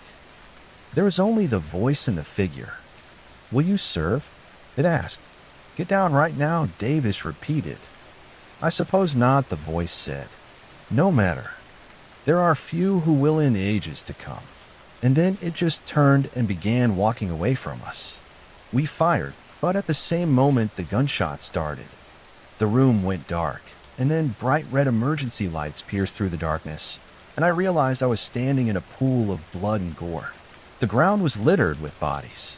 And then we saw it, the empty cells, their doors hanging wide open. They were all free. They paused. We paused, and for a second everything was still.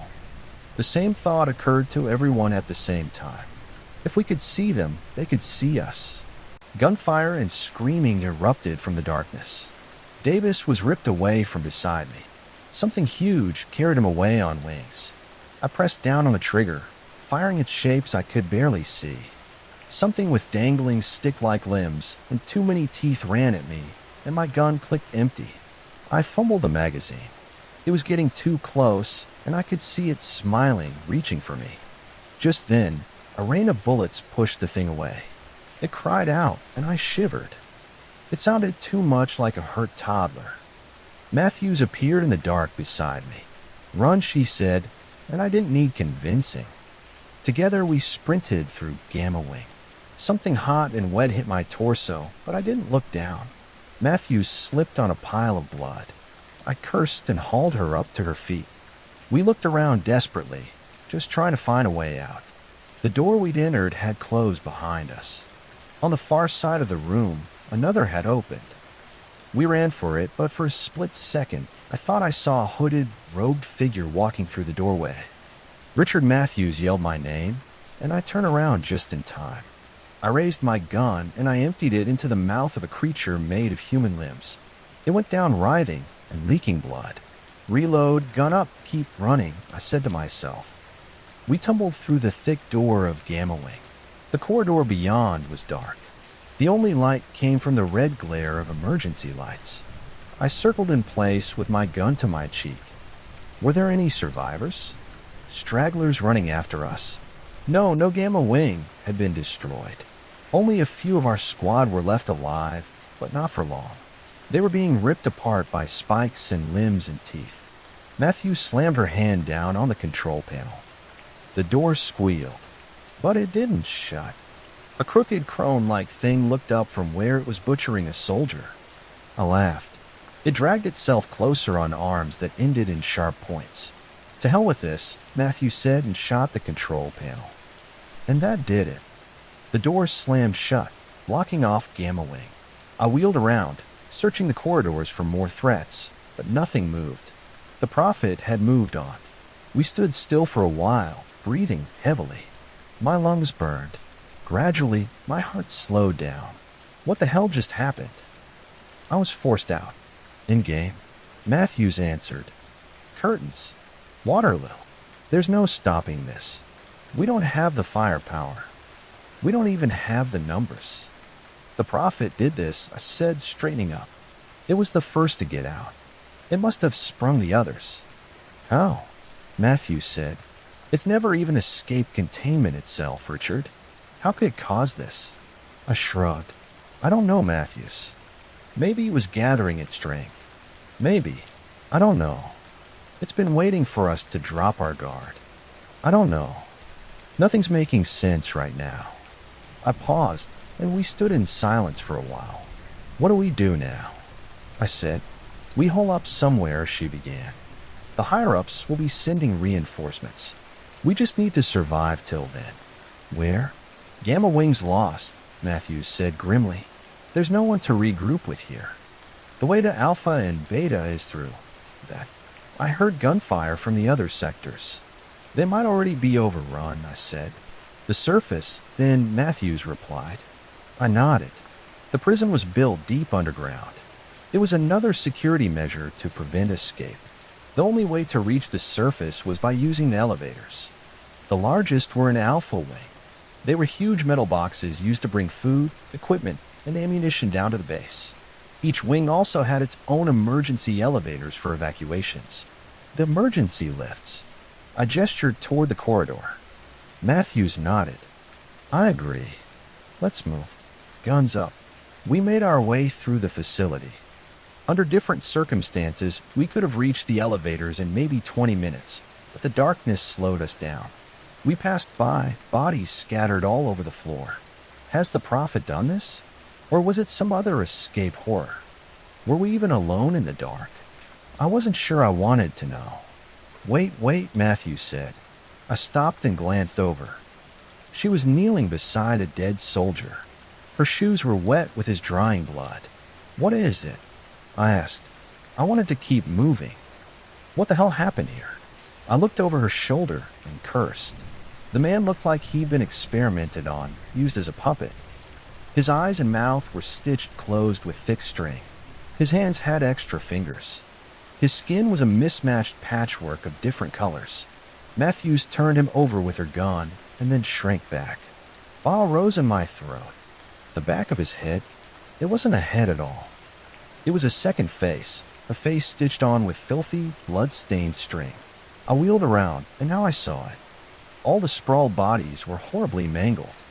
Extra limbs, extra faces, bones bent and misshaped.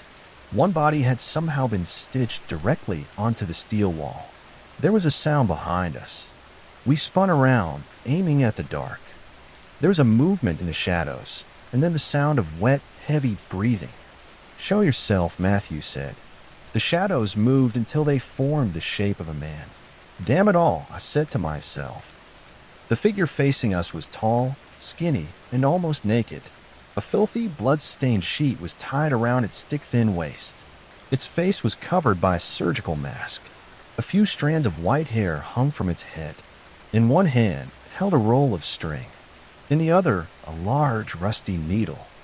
Oh my God. It was Subject 49G, the surgeon. Well, hello there. Good day, it said calmly. Excuse my manners. Just a second.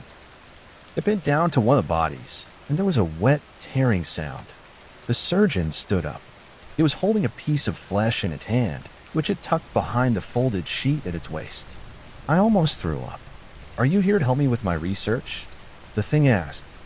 It took a step closer, and I gripped my gun harder. Get back, I said. I could hear my voice shaking. My good man, I'm on the verge of a great medical breakthrough. I am in need of test subjects, however, the surgeon said as he walked forward. It gestured to the stitched corpses around us. These expired far too quickly to give me any useful data. It took another step forward and tilted its head. It's so nice of you to volunteer. And then it leapt forward, silent as a shadow. Matthews fired, but her bullets sparked off the wall. I pressed down the trigger. The surgeon was heading right at me. Its head snapped back as I fired and blood sprayed from where I hit it. But my God, the thing didn't fall. Its head just tilted back forward. It brought its hand to the wound and reached inside. There was a wet, squelching sound, and then it withdrew its hand and dropped a handful of bullets to the ground. It looked at me and began to speak. Physician, heal thyself, it said. Matthews unloaded on the thing, firing dead center. I stumbled back, reaching for a fresh magazine. I heard Matthews' gun click empty. The surgeon stepped back. Black blood flowed down its filthy apron. It straightened up. Oh, my dears, that's quite enough.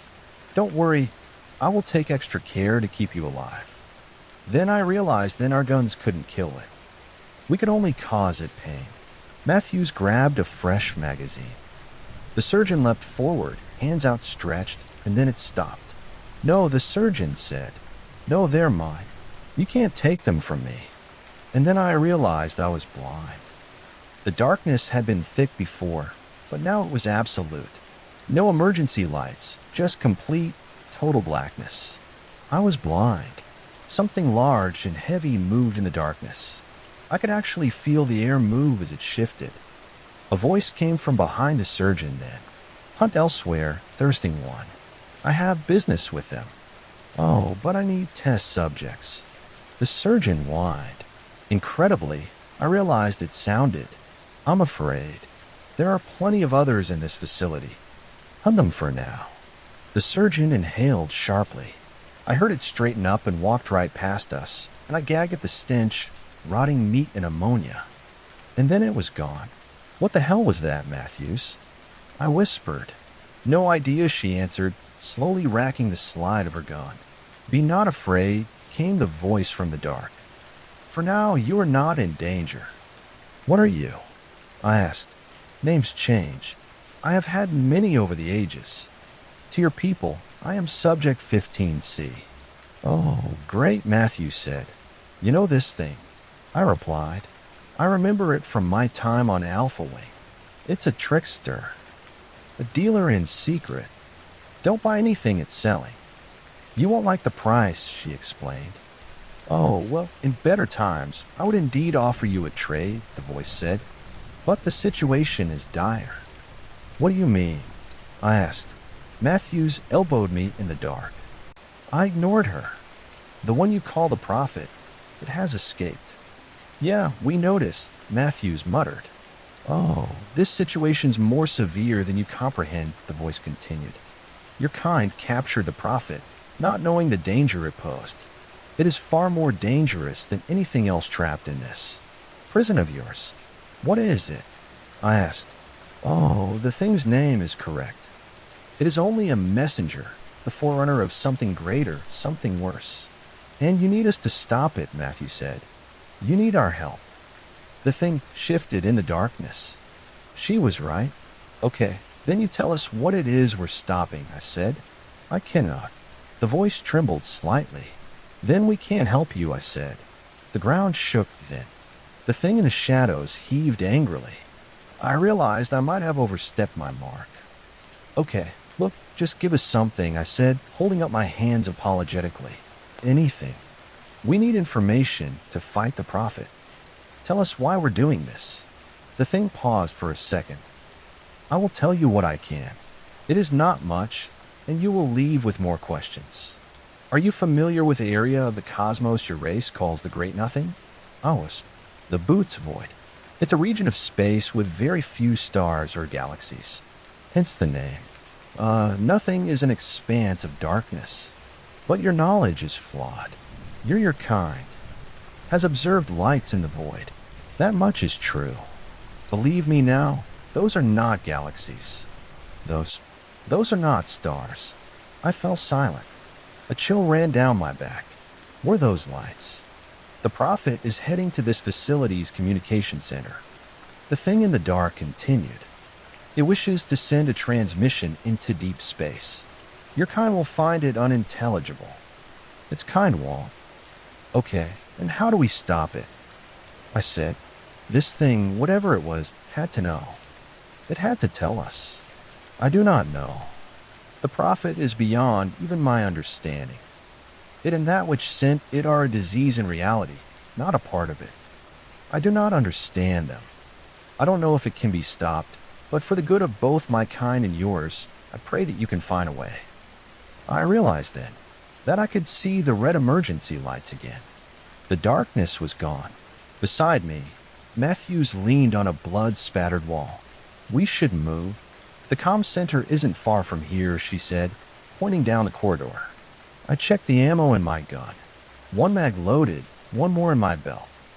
Not the best way to start our hunt for Prophet. All right, well, let's get started then, I said, forcing a smile. We ran through the facility, our guns aimed at its shadows. Every now and then, a sound came from behind or from far ahead. The things were fighting among themselves now. Wait, do you hear that? Matthew said. As we ran into a darkened intersection, I paused, trying to listen over the pounding of blood in my ears. Nothing. Suddenly, Matthews whirled around, pointing down a darkened passageway. She started down the corridor. I grabbed her shoulder, trying to steer her back towards the comm center. You can't hear her, Matthews said, surprised. She's right there, just in the dark. Who are you talking about? I asked, and then a sound from the dark caught my attention. Somewhere in the tunnel, Matthews was trying to go down. Something moved slowly, dragging itself towards us.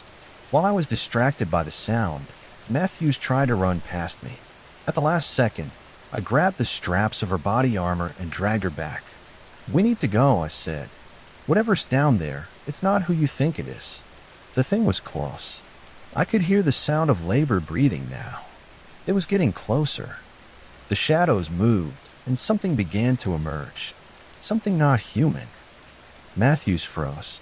Let's go, I said, hauling her back.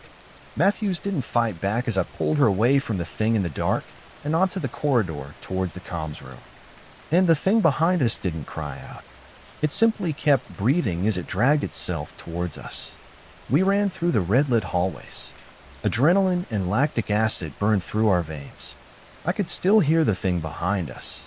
A crossroads appeared ahead. I leapt right, following the sign to the comms room. We were running out of time.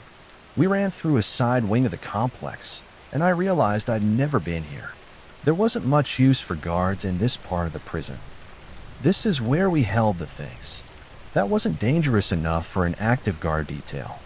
Artifacts, forbidden books, harmless entities, that sort of thing. I heard Matthews let out a gasp and crash to the floor. I wheeled around. The surgeon had her pinned. One of its arms was holding down her struggling hands. It had put the rusted needle between its teeth and was using its free hand to thread it. I aimed my gun and I pressed down on the trigger. But the surgeon didn't care. The bullet shredded its flesh, but it continued to hold Matthews down. Its blood just congealed and went black. I barely even scratched it. I turned and I ran into the darkness. I know, but I didn't know what to do when I needed help. I made it to one of the open cells. I was searching for anything that could help her. The cell was empty. I ran to another one. It was empty too. I ran to the next one, and here something caught my eye. Something shiny and metallic. The cell was a bare room, but in the middle was a small pedestal with a wooden stand. Sitting on top of it was a knife. Its blade was slightly curved. The steel glowed blue, even under the red lights. The handle was wrapped in cord. I reached out for it, and then I paused. The artifacts stored in this wing might be non-hostile, but they weren't safe. They weren't things that could actively escape, but they were still dangerous. I had no idea what this thing could do. I heard a scream of pain behind me, and I cursed, grabbed the knife from its pedestal, and sprinted back. And this strange feeling flooded up my arm. I saw the surgeon still on top of Matthews. It held its needle to her face. It was saying something, whispering in her ear as it lowered the needle to her cheek. With an angry shout, I pushed the knife between its shoulder blades. The thing screamed. It was a cry of pure fear. This thing was terrified, and I stabbed it again and again. I could feel something burning through my veins, something more than hatred. Deeper, older. I withdrew the knife and I gutted it. Finally, something broke inside me. The bloodlust left. The thing had rotted away in seconds. A pool of its dark blood spread from the body. Even as we watched, it collapsed in on itself, wasting away.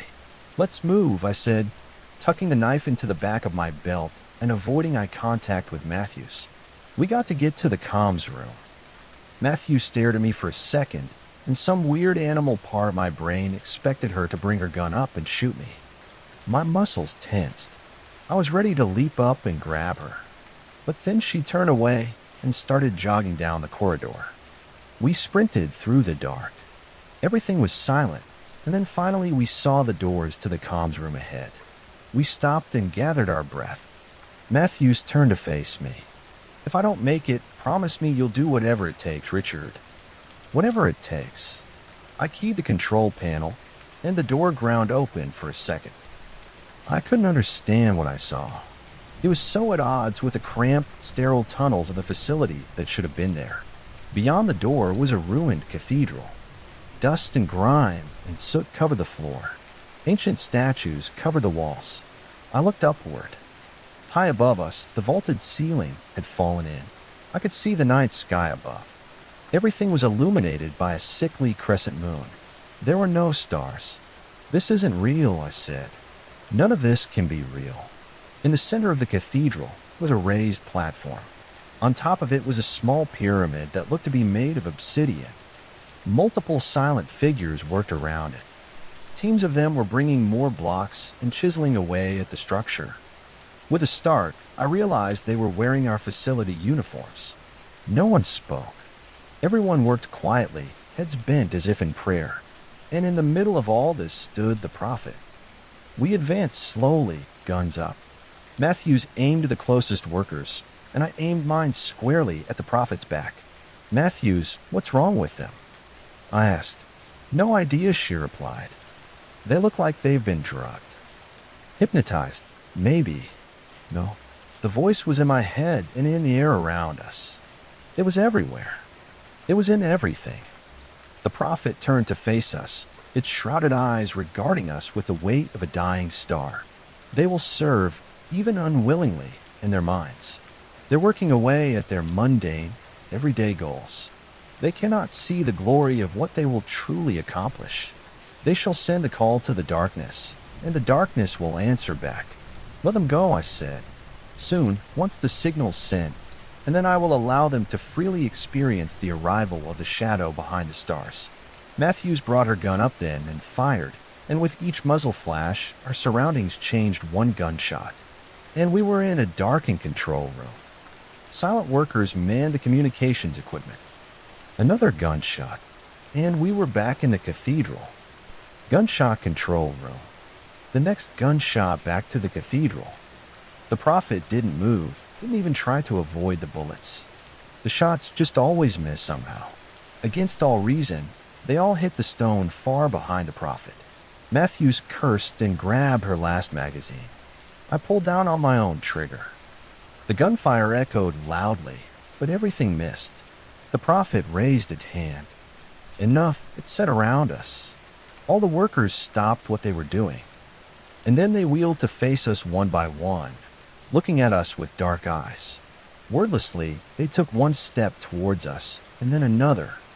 Their hands reached out. Matthew hit the first worker. His blood spattered on the floor, but the man simply got up and kept coming. And then that feeling went through me. I fired at the closest worker. His blood sprayed into the workers next to him, and the rest kept coming. I could hear Matthews yelling at me, but I ignored her and kept firing. Hands grabbed at me from all directions, and I slammed my gun into the face of one. But there were too many. They dragged us down, and they tore our guns away. And then I felt the knife. I looked over at Matthews, and she struggled and caught my eye. And I don't know how, but she understood. The light of an idea formed in her eyes. She nodded at me. The shadow loomed as the prophet stood above us. "Foolish children of a young world," it said. Matthews spat at it. The prophet froze and looked down at us. "Your suffering will be beyond imagining." The prophet leaned down, and I heard a wet crunch. Its hand passed cleanly through Matthew's skull. Anger and rage ran through me, and I struggled to get one hand free. The prophet walked over to me now. Blood coated its gloved hand. "And what tricks can you do?" it asked. The prophet was still for a second, and then it came closer. It bent down to bring its face close to mine. "I'm waiting," it said. And right then, with all my strength, I tore my arm free. Gripping the knife, I plunged it deep into the prophet's chest. It stumbled back, its hands on the knife's handle. It didn't scream, it didn't beg, but I felt the hands release me. Just like that, everyone around me fell to the ground. Their eyes rolled up into their heads, and their mouths began to foam. The prophet was silent. Without warning, it collapsed in on itself. Empty air hissed out of the black fabric. A faint whisper reached my ears, weak and feeble, and I can't be sure, but I think that it asked me where I got the knife. The room was silent then. The cathedral was gone. I was back in the facility. Finally, it was over. I walked over to Matthew's body.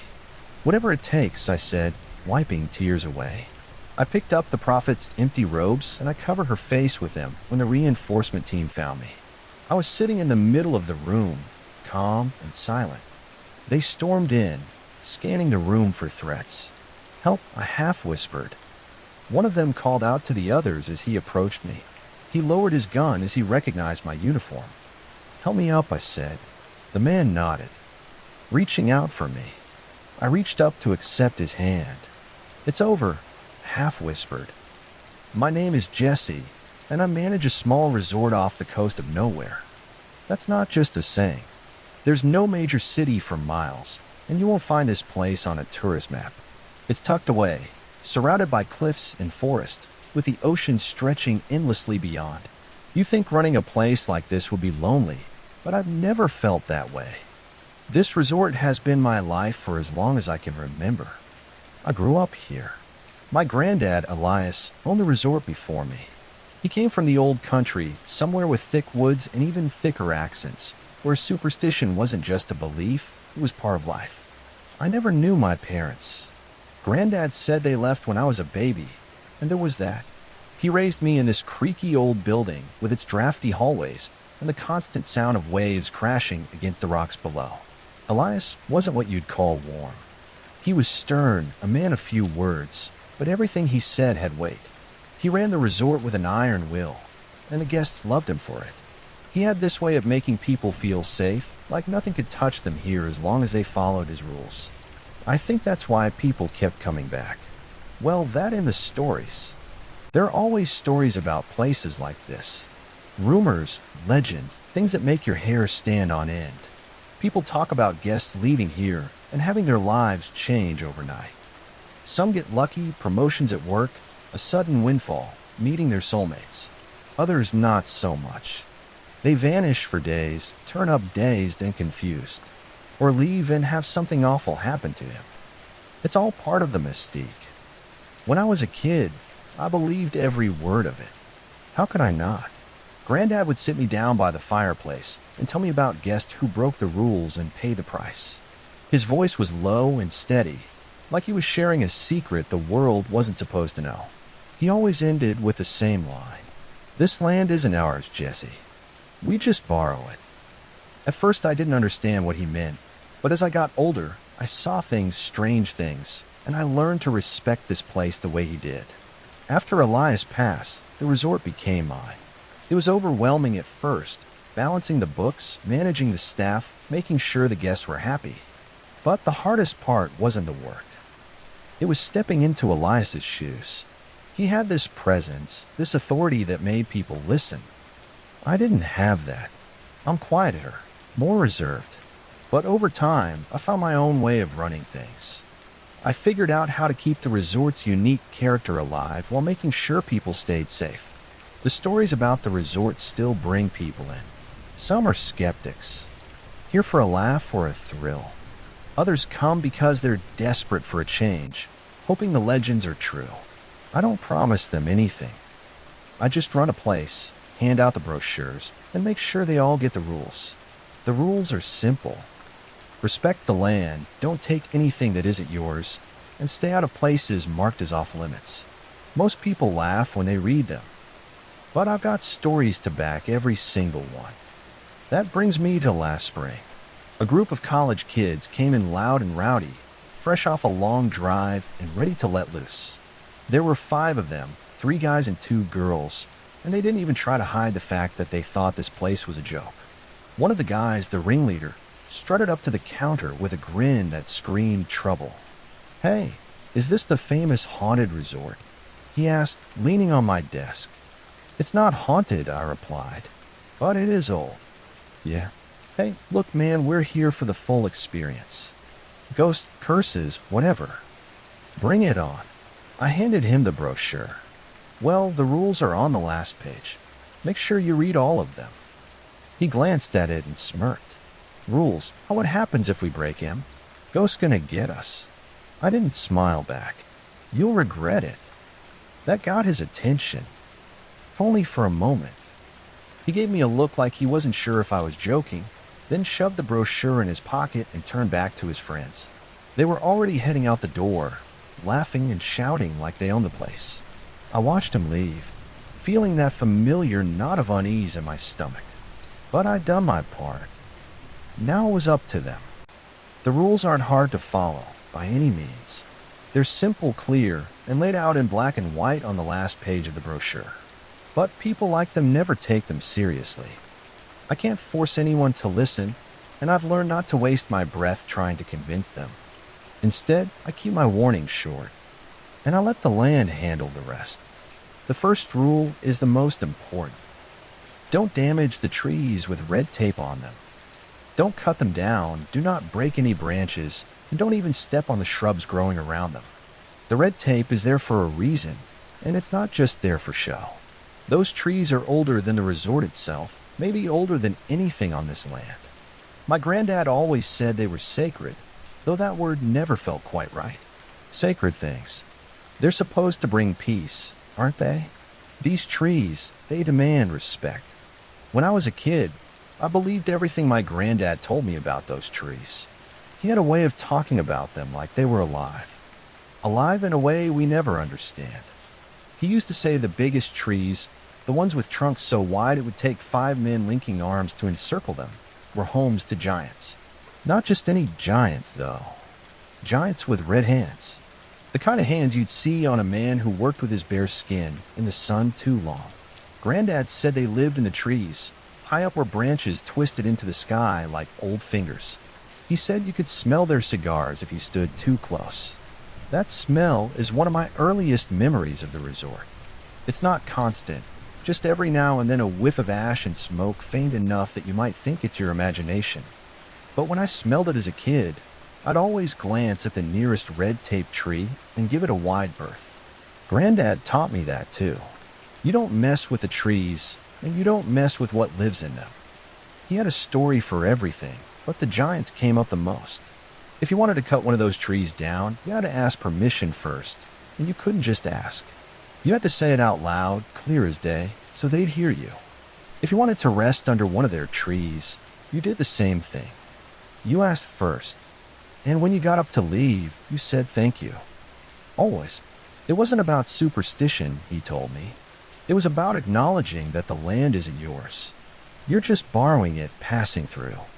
The moment you forget that, you're asking for trouble. Over the years, I have seen what happens to people who forget. Maybe the giants don't exist. Maybe they're just stories. But whatever's tied to those trees has its own way of enforcing the rules. One summer, a couple came to stay at the resort. They were quiet, polite, and didn't cause any trouble, at least not at first. The man, Greg, was one of the outdoorsy types and spent most of his days hiking the trails around the property while his wife relaxed by the pool one afternoon. I saw him come back with a bundle of branches under his arm. He'd broken them off a tree with red tape and said he wanted to use them to carve something. I told him, as calmly as I could, that he'd made a mistake. I explained the rule, even shared a few of Granddad's stories, hoping to scare him into returning the branches and apologizing. He laughed it off, said he didn't believe in fairy tales, and he refused to put them back. The next day, he went for a swim in the ocean. The water wasn't rough, but somehow he got caught in a riptide and nearly drowned. By the time we pulled him out, he was gasping for air, his face pale as a sheet. He was lucky to survive, but he left the resort that same evening. Didn't even check out properly. Just packed up and drove off. His wife told me later that he spent the drive home muttering about something he saw. Another time, a group of hikers came through. One of them, a guy named Danny, had a habit of pushing boundaries. He saw the red tape as a challenge, something to test his limits against. On his last day, he decided to climb one of the taped-off trees. He made it halfway up before a branch snapped under him. The fall broke his arm in 3 places, and he had to be airlifted out. I don't know what scared him more, the pain or the look he gave me when I came to check on him. It was like he knew he'd done something wrong, and like he was waiting for something worse to happen. These aren't the kind of stories I share with guests when they check in. Most people wouldn't believe him anyway, but I've seen enough to know better. I don't care if the giants are real or not. What matters is the pattern, the way things always go wrong for people who break the rules. And it always starts with the trees. Even now, as I walk the property and check on things, I keep an eye out for the red tape. It's frayed in places, faded in others, but it's still there, marking the boundaries of something I don't fully understand. When I catch the faint smell of ash on the breeze, I nod toward the nearest tree, and I keep moving. Now there's one rule that isn't on the brochure. It's not for the guest. It's just for me. It's something my granddad did every day without fail, and now it's become a habit of mine too. I don't know if it really matters, but it feels like the right thing to do. Maybe it's just a ritual, or maybe it's something more. Either way, I do it every morning. Out behind my apartment, which is separate from the main resort property, there's a tree. It's not marked with red tape, but it feels just as important as any of the trees on the resort grounds. It's tall and old, with thick branches that stretch out wide like arms. At the base of the tree is my granddad's grave. He's buried there, just a simple marker with his name and the dates of his life. I've never thought about moving it to a proper cemetery. Every morning I start my day by walking out to that tree. Doesn't matter if it's raining, snowing, or sunny. I always make the trip. I bring 2 things with me: a red mug filled with coffee and a small bowl of sugar.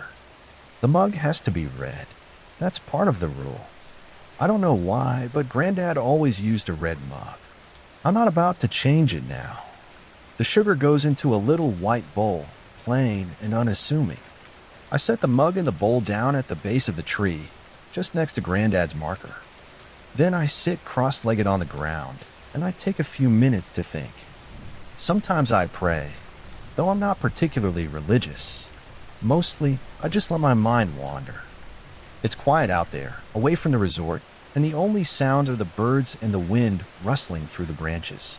The coffee and sugar are an offering, according to my granddad. This land isn't just home to people and trees. There are other things here, too.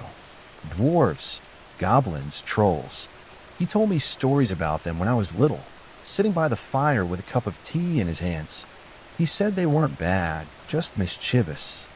They like to play tricks, move things around, make you think you're losing your mind. But if you treated him well, if you show them respect, it could be your greatest allies. They bring good luck, he'd say. If you're lucky enough to befriend one, you will never want for anything. The coffee and sugar are my way of keeping on their good side. Granddad said they liked sweet things and strong flavors, so he'd leave out the same offering every morning. He swore it worked, that they protected the resort, kept it running smoothly, and even helped bring in guests.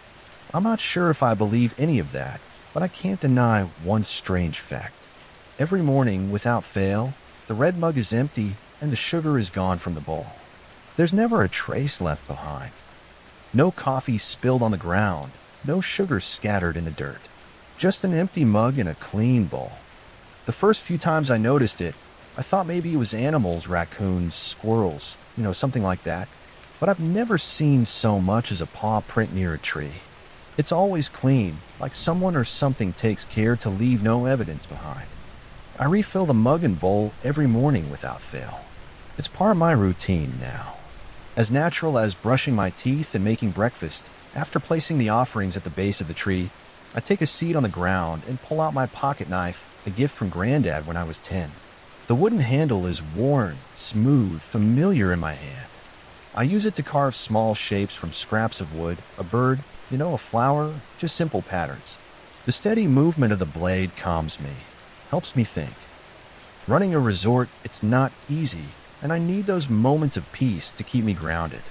Whether the ritual brings me luck or not, I can't say. I've never had any huge windfalls or miraculous changes in my life, but I've also never gotten sick. Not once, not even a common cold. I have never broken a bone or had to spend a night in the hospital. Maybe I just have a strong immune system. Or maybe there's something to Granddad's stories after all. One thing I've never done is ask for answers. Granddad said that dwarves and goblins hear everything, every word spoken near their trees. If you have a question, you can ask it along with your offer if they like you. They might give you an answer, he said. The trick is to keep your questions simple and clear. They don't like riddles or games, even if they enjoy playing tricks. I've thought about it sometimes. There are plenty of things I'd like answers to. Why my parents left, whether I'm doing a good enough job running the resort. If the stories about the land are really true, but I've never felt the true need to ask. Maybe it's because I'm happy with my lot in life. Or maybe it's because I don't want to break the balance. The offering feels like a thank you, a sign of respect, asking for things in return. It feels wrong, like I'd be pushing my luck. So I stick to the routine.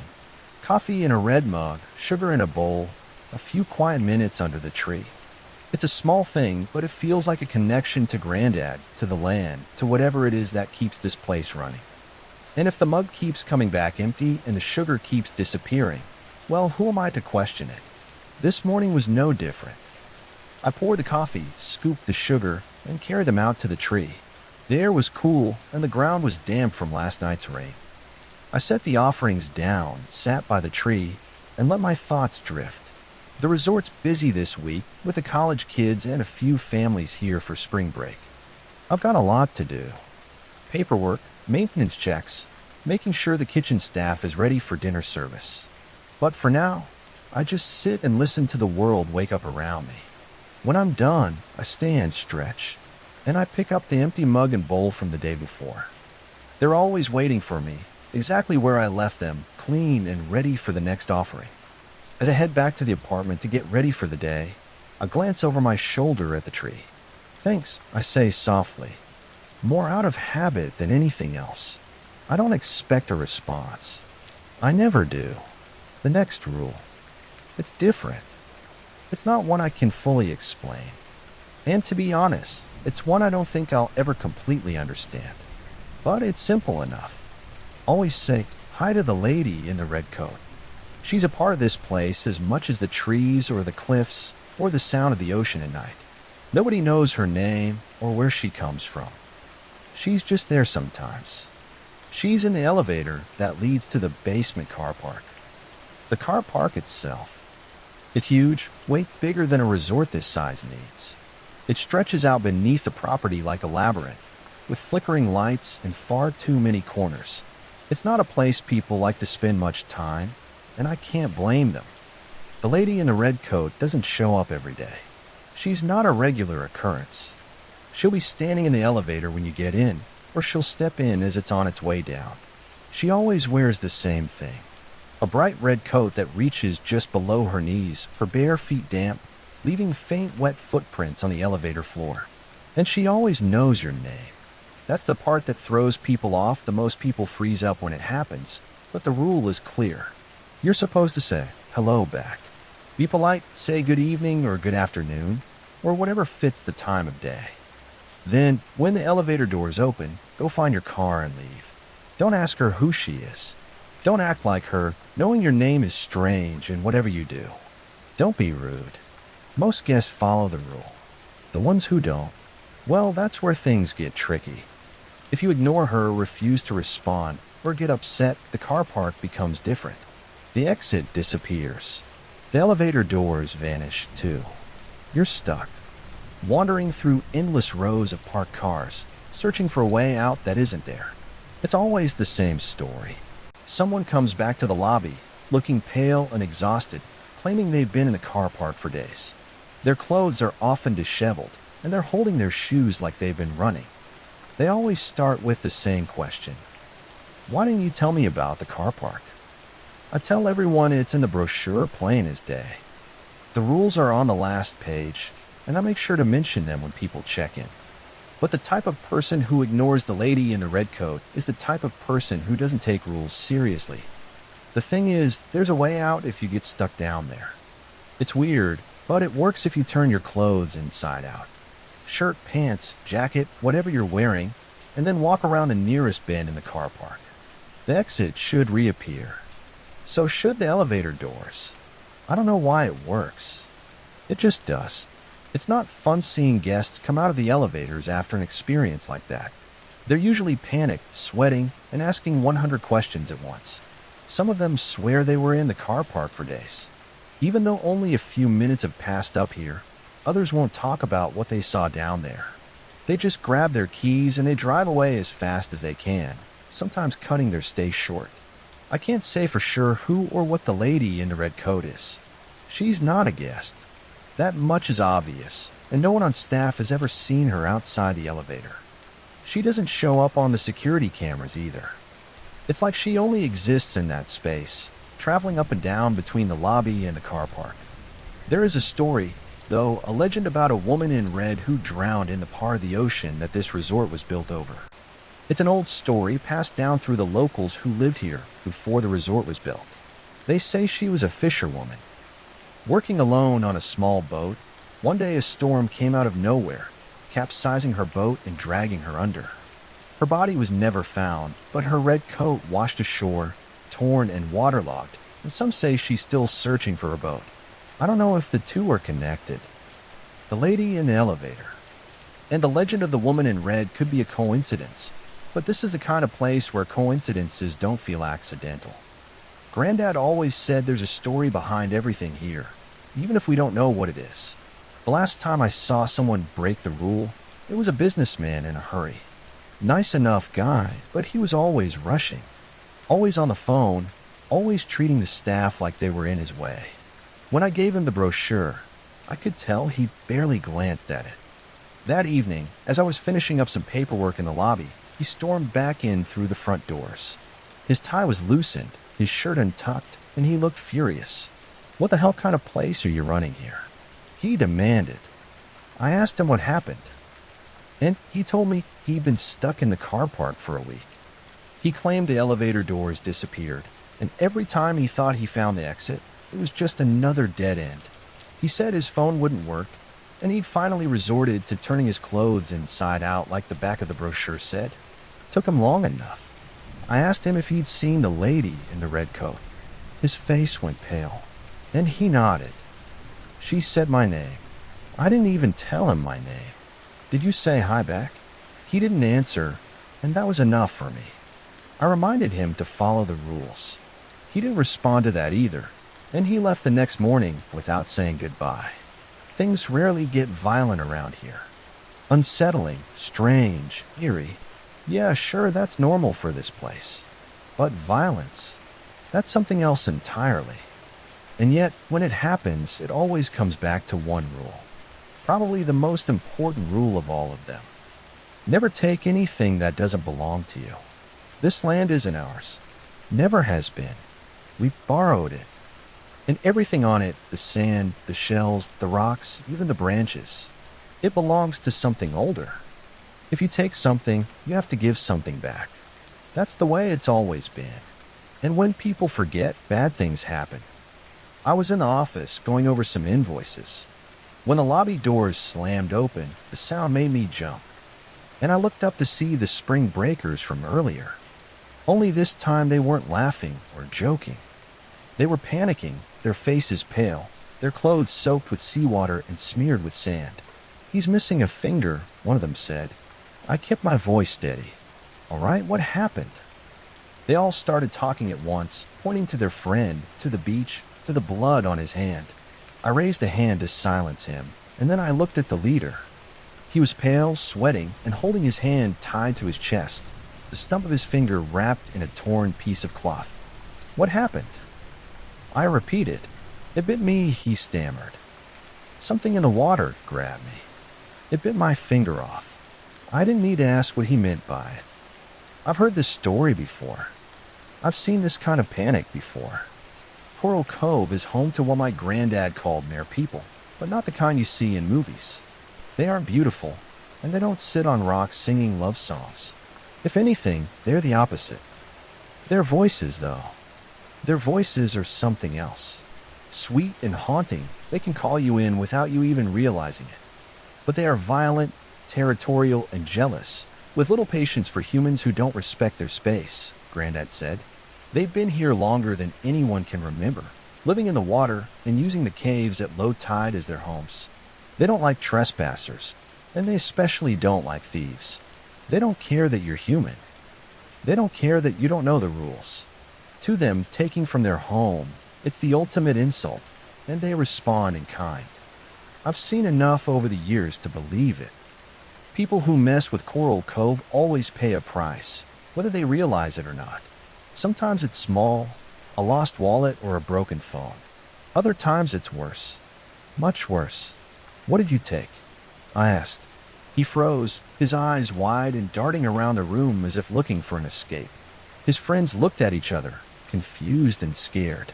I didn't. He started, but I cut him off. "What did you take?" One of the girls, his girlfriend maybe, spoke up. "When he found a shell," she began. "A big shell in one of the caves at Coral Cove. He said he was taking it from me." I nodded slowly, my jaw tightening. Coral Cove, of course. It's a beautiful spot down by the beach, dotted with limestone caves that open up during low tide, like I said, but it's also one of the most dangerous places to disrespect the rules. "All right, where's the shell now?" I asked. The girl hesitated, then reached into her bag and pulled it out. It was a beautiful shell, pink and white, with swirling ridges that glinted in the light. It would have made a perfect souvenir if it didn't come with a price. "Give it to me," I said. She placed it in my palm, her fingers trembling. I turned to one of the staff members who'd come running at the sound of the commotion. "Call 911, I told him. "Get these kids some help." The staff member nodded and ushered the group toward the lounge where they could wait for the ambulance. The leader was still clutching his hand, his face twisted in pain, but his friends supported him as they walked. I stood there for a moment, the shell heavy in my hand. My granddad's words echoed in my mind. When the creatures get violent, they're upset, very upset, and they're prone to hurting more people if you don't make it right. I had to restore the balance. I grabbed a sign from the storage closet that Red Beach closed and headed down to Coral Cove. The air was still, the waves lapping gently at the shore. It was low tide and the limestone caves yawned open like mouths waiting to speak. I walked to the largest cave, the one I knew the spring breakers must have explored. The sand was cool under my feet as I approached the entrance. Standing at the mouth of the cave, I knelt on the sand. Like I said, I'm not especially religious, but in moments like this, it feels right to direct my face somewhere.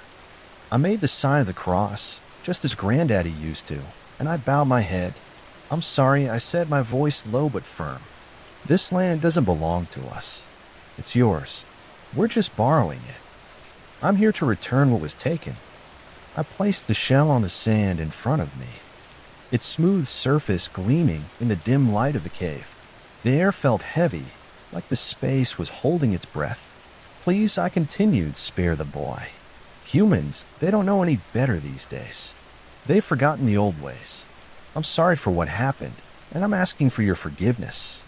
The water inside the cave began to ripple, small waves lapping at the edges. The ripples grew stronger, spreading outward until the water turned a deep, unsettling red. I held my breath, watching as the color deepened and spread, staining the sand at the edge of the cave. Then, just as quickly as it started, the water stilled, the red faded, the ripples smoothed out, and the cave was quiet once more. But I knew better than to think it was over. The ritual wasn't complete.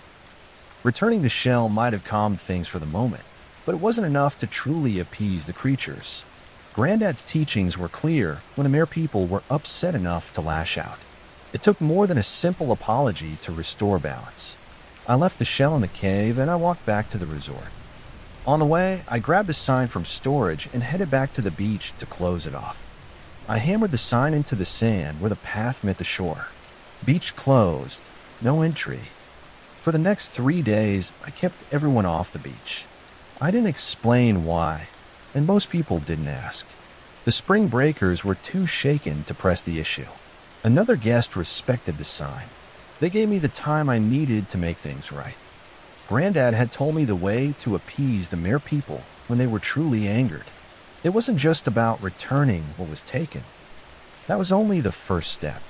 To fully restore the balance, I needed to offer 3 things.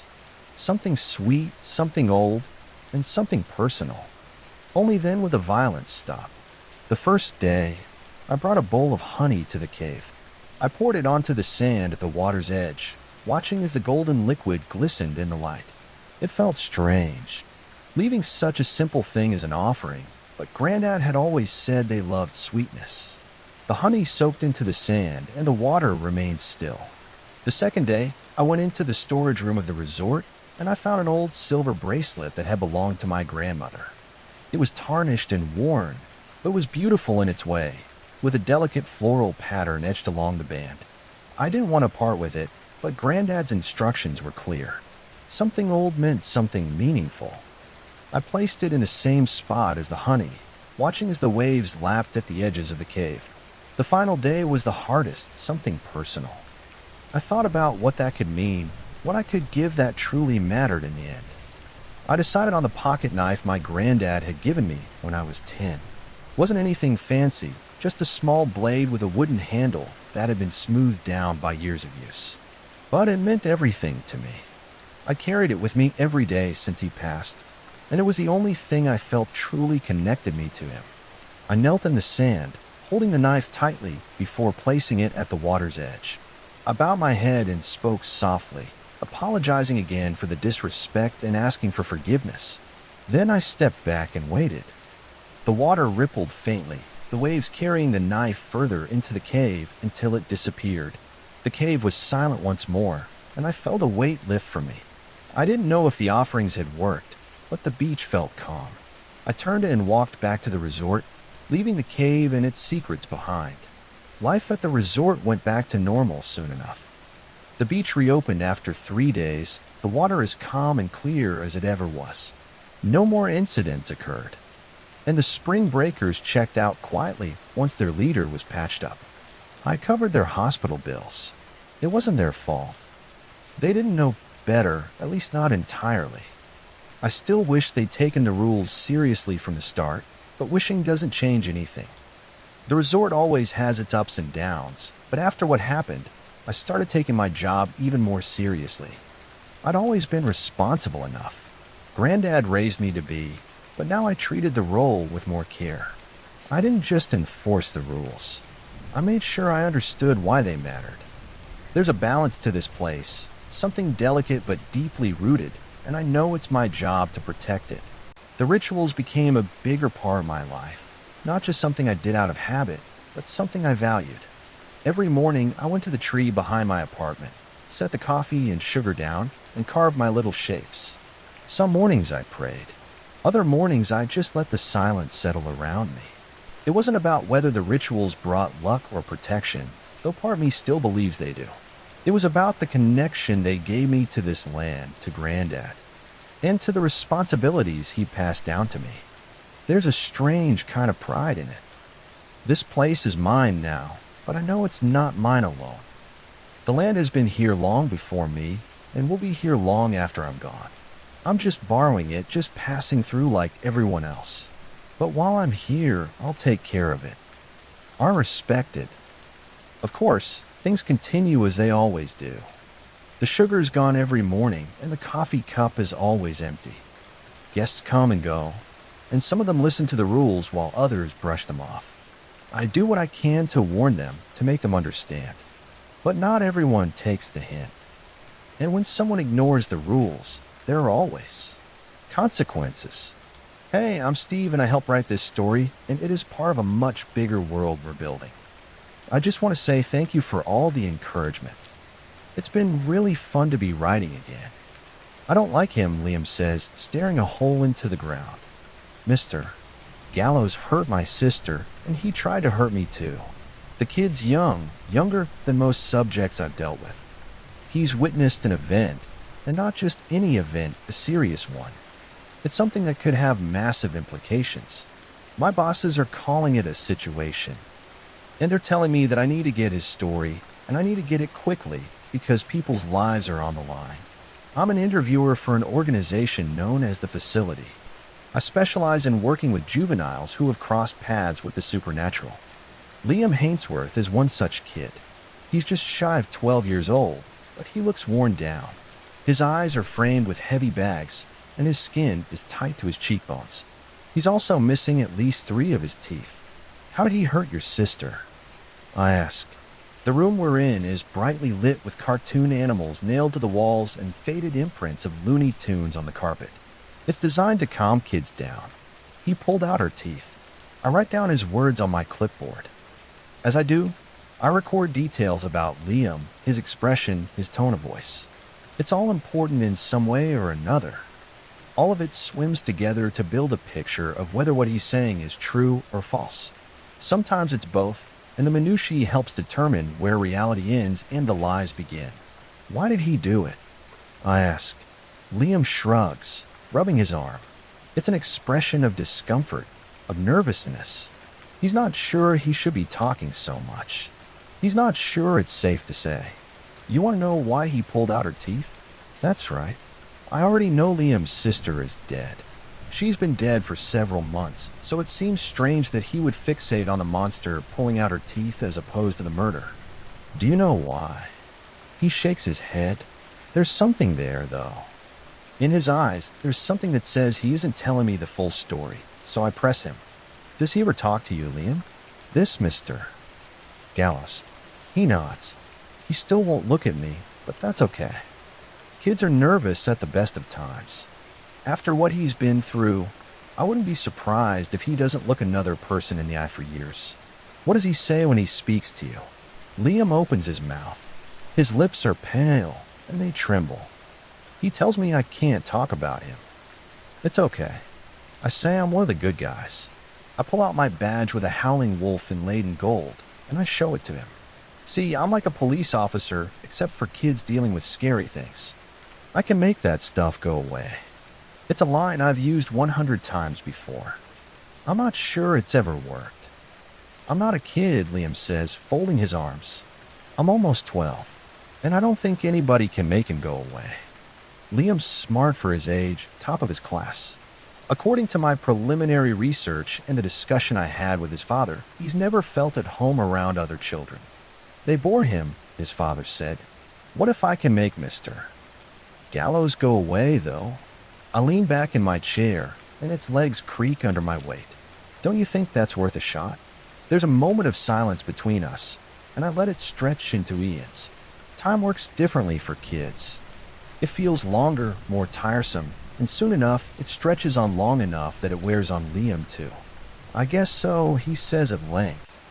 Good, I reply, swallowing my smile of satisfaction. I'm here to help remember. It's my job. He chews his lip for a second, and behind his mop of black hair, I catch sight of him glancing at me. Okay, he says. I just want him to leave me alone. Me too. I run my pencil down the sheet of my clipboard, pausing under the heading that reads Origin Apparatus. When did all of this begin? A year ago, pretty much. I was 10 and a half. That's a long time for a young man. How often does he visit? Us. Almost every night. Almost. I make specific notes of that term. It's a throwaway line, but one potentially valuable. The first time he visited you. What happened? I was sleeping, Liam says. His hands are tugging at the strings of his hoodie, and he's staring at a smiling ostrich on the wall. It was winter. I remember feeling really cold. I had all my blankets on, but I was still shivering. I got up to turn on the heat, and I noticed my window was open. I nod along with his words, my pencil scribbling across the form. The cold could have been a ghost or a spirit, but the open window is the more likely culprit. I try not to cast judgment quite yet, after all. My bosses seem to think this kid is the genuine article, and his mutilated mother does a good job supporting that. Still, I didn't get this far by cutting corners. Did you leave it open when you went to bed? I ask. I don't think so. I make a note on my clipboard. Please continue. I walk over to close it, Liam says, and his voice starts to stutter and die, and I see something on the other side. Something's out there, watching me, far away, by the fence. Is your bedroom on the ground level? The house is just the one floor, he explains. My bedroom faces the backyard, and I see a man out there, just past the garden. He's waving at me. Waving at you. Yeah, just like this. Liam raises his hand and slowly moves it side to side. His expression is deadpan, and his lips are twitching. It makes me uncomfortable, so I go to lock the window, and then the man shuffles forward a bit. I realize there's something weird about him. It's dark, so it's hard to see, but it looks like he's hunched over on all fours. Like a dog? Yeah. As he shuffles forward, he calls out to me. He tells me to wait. Don't close the window, he says. I have something for you. Then, I want something for myself. Something moves across Liam's face. Disgust, maybe. Self-loathing. It's quick, whatever it is. I listen to him. Liam continues. I don't know why. I think it's because I realize he isn't human. Or maybe I'm in shock. All I know is that closing the window feels pointless now. It feels like it's more likely to piss the thing off and make it want to come in even more. I listen to Liam's words intently. His story is compelling enough, but his vocabulary is more impressive by far. It's no wonder the kid skipped a grade. Understandable, I tell him. What happened next? Liam squirms in his seat. As he gets closer to the window, he reaches out a long skeletal hand. There's blood on his bony fingers, and now that he's only a few feet away, I notice he's wearing this burlap sack over his head, with a little hole cut out for his mouth. Except his mouth doesn't have any teeth. He tells me he's hungry. He says he really needs something to eat. I'm scared. I've never seen anything like this before, and I don't know what to do, so I tell him I need to ask my mom. I tell him we have some leftover turkey in the fridge and that I'll be right back. Liam pauses, and it's like his world is falling around him. His eyes are bloodshot, and I wonder when he last blinked. The man grabs me by the arm, and it hurts. He tells me my mom doesn't need to know. He says he came to my window for a reason. He pulls me closer, and his grip really hurts. And when he whispers in my ear, it aches. It feels like it's cutting the inside of me. He says I'm special. My eyes glance up to the camera in the corner of the room, and I raise an eyebrow. I know my supervisors are watching. Special, I repeat. Why? Liam shakes his head. He's back to tugging at the strings of his hoodie. I don't know. He asks me again if he can come in, and I tell him I have to ask my mom, but at this point, I'm not planning to ask her anything. I'm just going to tell her there's a psycho out there, and we need to call Dad and the police and wake the neighborhood up. He tells me if I don't invite him inside, though, he's going to add my blood to his hands. Then he runs a finger across my cheek. And it's cold, searing cold. He asks me if he can come inside again. He says he's hungry, and he just wants a bite to eat, and then he'll leave. Promise, he says. Liam takes a shuddering breath. His eyes are closed. The smiling animals aren't working anymore, if they ever did. He's alone with his thoughts now. They're tearing at him, picking away at his mental state, and in his expression, I see the grimaces of grief and regret. You aren't to blame for this. I reminded him what happened was going to happen whether you were there or not. When he opens his eyes, they're soaked with tears. No, it wasn't. He snaps. It happened because I let him in. It happened because I told him he could get something to eat. I open my mouth and realize there's nothing to say. There are no words that will take away this boy's pain. So instead, I look back to my clipboard. I am busy writing down the details of the man's request and the boy's reaction. When I'm finished, I have to ask him to continue. I hate myself for it. I always do. He does. I tell him he can come inside, but he needs to be quick. I tell him not to steal anything either. He shakes his head. There's doubt in his eyes. Disbelief. I thought he was telling the truth. I didn't think so. His words are lost in sobs. I thought he would leave. It's fine, I say in a soothing voice. I reach out a hand to touch his knee to comfort him, but he winces, so I pull my hand back. You're safe now. She's not, he says. She's not, and she'll never be safe again. I take a breath. It's hard, these interviews. They always are. Children are supposed to be the pieces of the world that are pure and untouched by the horror that humanity perpetuates. They're meant to be idyllic, fantastical, and too often they're not.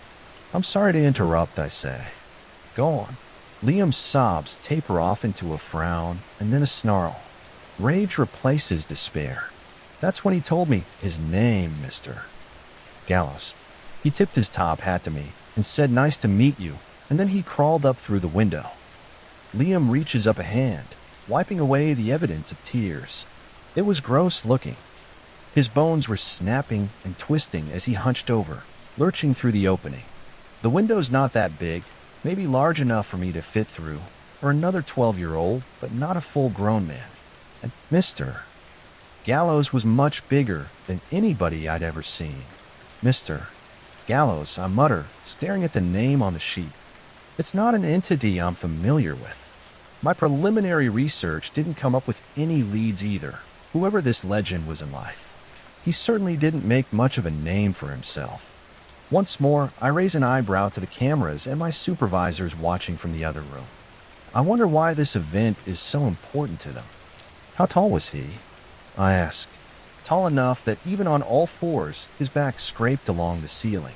He had to crane his neck down to look at me, and I could just barely see his eyes through the burlap sack he wore over his face. He asked me to show him to the kitchen. So I did. I walked into the fridge and opened it, and when the light came on, I saw Mr. Gallows was wearing this old ragged suit that looked like something from the 1800s, covered in dust and moth holes. My hand shook as I pulled out the leftover turkey, but Gallows didn't notice. He was too busy humming. It sounded like an old song, really old one. I don't remember the tune. Liam pauses before adding, "I'm sorry." "That's fine," I say, jotting it down onto the clipboard. These are interesting details. The intense, cold, antique apparel. And the out-of-date song certainly led me to believe we're dealing with a ghost. Is the food to his liking? Liam shrugs. He looks uncomfortable again. He's shaking, shivering. There's something about him that's different, like he's having some kind of reaction. "Are you feeling all right?" I ask. He nods furiously. "Yes, I'm fine." I give him the plate of turkey, and the man asks me how he's supposed to eat it. I tell him, "I don't know, can't you just swallow it?" He snarls, clacking over the kitchen tile, putting his face right next to mine. He tells me there's more room for blood on his fingers. Lots more. I'm whimpering, and I tell him I don't know what he wants. He tells me he wants some teeth so he can eat. He opens his mouth and shows me his empty gums, swishing his tongue around some. Then he reaches up a hand and forces my mouth open. "You've got a nice set," he says. I'm starting to panic. My legs feel wobbly, and my head's spinning. I think maybe if I can change the subject, I can bide my time long enough for my mom to wake up, and then she'll see what's going on and call the cops or dad. I don't want to scream, though, or be too obvious, because I think this guy, this creature, doesn't have any qualms about murder. So I keep my mouth shut. Mostly, I stick to safe topics. Like what? I ask. Like what he had for me. Yes, I have something for you. Then I want something for myself. These were among the first words Mr. Gallows spoke to the boy. A bargain, one innocent enough. Of course, to entities like Gallows, such deals are usually deceptions or a means to an end. They allow the creature to broker for horrors too terrible to put into words. What did he have for you, Liam? Tears slip down the boy's gaunt face. He raises a sweater sleeve, wiping them away before sniffling. He had a message. Liam's nose is running, and he looks sickly unwell. He said it was from somebody he never wanted to meet. How curious, I thought. What was the message? Just some words. Liam's eyes stare at the floor, and he crumples into a ball of hoodie and jeans. He wipes his runny nose on his knees and makes himself small. Why? I didn't understand them. Some words. I let that roll around in my head for a while. It doesn't mean much now, but when you've been doing this job for as many years as I have, you learn pretty quickly that strange words aren't to be dismissed. Words have power. Were they in another language? I asked. Or were they too quiet to be properly heard? Different language, Liam says. He's squirming like crazy now. I've scarcely seen a kid look so uncomfortable in my entire career. Maybe Latin. He shakes his head. I only know French. That's all right. What happens after he says those words? Mr. Gallows gets angry. He tells me now that I've gotten what I'm owed. He wants what he's owed. I gave something to you, he says, and now I want something for me. I ask him what he wants, but I already know. He opens his toothless mouth, pointing at his gums with a long skeletal finger. I'll take some of these, I think. He laughs a bit and tips his top hat again, adding, please and thank you. He crawls up in front of me and pushes me against the wall. Open up, he says. I try to keep my mouth closed, but I can't. He's too strong, and he forces it open. Then he reaches in and Liam gets quiet. His mouth hangs open, and he reaches a hand up, feeling where 3 of his front teeth should be. He pulls them out. He just wanted 3 of your teeth? I ask. Moments pass, and Liam's face looks tortured. His mouth is being pulled in every direction, oscillating between frowns and grimaces, and his eyes are blinking erratically. I nearly call a break to the interview, but he starts talking before I get the words out. He reaches back inside my mouth to pull out more, but the kitchen door opens. It's my little sister, Lacey. She's bleary-eyed and yawning, and then her eyes adjust, and she realizes what she's looking at. She realizes the nightmare she just walked in on. Liam swallows. She screams for Mom, and in the blink of an eye, Mister. Gallows stampedes across the kitchen and wraps a hand around her mouth. Show a little girl, he says, using his other long arm to pet her hair. Then he puts his face close to hers, and he opens his mouth again, showing those toothless gums. He whispers to her to be quiet. He says as long as she doesn't scream again, he won't kill her. My pencil flies across the clipboard. This is likely the defining moment of the event, the moment that Mr. Gallows murders Liam's sister. I keep my ears open and brace for the worst. He moves his hand from her mouth. Liam continues. Lacey's silent, and so am I. Part of me is hoping that Mom heard Lacey scream, but another part of me knows better. I think Lacey does too. Heck, even if Dad were home, I doubted it would make a difference. Mister, the Gallows were too big. We needed a SWAT team. I offer a consoling smile. It's likely a SWAT team would have been equally ineffective. You did what you could, Liam, with what you had. You didn't want anybody to get hurt. That's very brave. He looks down. His expression is despondent, but he doesn't wait for me to prompt him. He keeps talking like I never said a thing. Mister, Gallows opens Lacey's mouth. He slips a finger inside of it and feels her teeth. He's looking at her through that burlap sack, and he's mumbling to himself, but I can't make out what he's saying. Eventually, he turns to me and says, These are new, aren't they? I know he's talking about her teeth. She's a year younger than me, but she's gotten most of her adult teeth by now. He taps on them, and it makes a clicking sound, bone on bone. And then he pulls away. He looks back and says, "These will do." And then Liam goes quiet. His body quakes. His eyes bulged. It's like he's trying to contain something, whether it's a furious rage or tumultuous despair. Whatever it is, it's desperate to get out. He doesn't want it to. Mom appears in the doorway, wearing her nightgown. All the color is gone from her face. She's looking for me, with my mouth full of blood and 3 missing teeth, to the monster standing over Lacey. She snaps, snatching a knife from the kitchen counter, and runs at Mr. Gallows. I chew on my pencil eraser. It's a foolish gesture, but one I can understand. As a new parent myself, there's very little I wouldn't do to protect my baby. Your mother attacked Mr. Gallows. Liam nods. It takes him a while to get the words out, like he's trying to do it without letting something else slip. I feel for him. It's difficult for children to keep their emotions in check, particularly when recounting traumatic events. She runs at him and starts slashing and hacking at him, screaming at him to let Lacey go, or she'll call the police or the church or the FBI. Mr. Gallows grabs her by the hair and smashes her head down on the floor. It hits the linoleum with a thud, and then she gets really still. I remember thinking she was dead. Then he picks her up again and smashes her down a second time, and I hear something crack and blood starts pooling on the floor. Her leg is twitching. Liam takes a shuddering breath. I want to reach out and give him a hug, but he's already responded adversely to being consoled. Instead, I pay him a look of understanding. Talking about these things is probably tearing him apart inside. His mother survived, of course, but she was irreparably damaged. Mr. Gallows turns back to Lacey. She's crying and shrieking, and he puts his hand into her mouth, and she starts gagging. He starts pulling out her teeth, jamming them into his gums one by one, humming as he goes. Liam leans forward and retches, vomiting onto the floor. Yellow-brown bile splatters my shoes. I shoot up out of the chair, indicating to the camera that we need a cleanup crew in here and that the interview is on hold. Liam hurls again, and more throw-up spews from his mouth.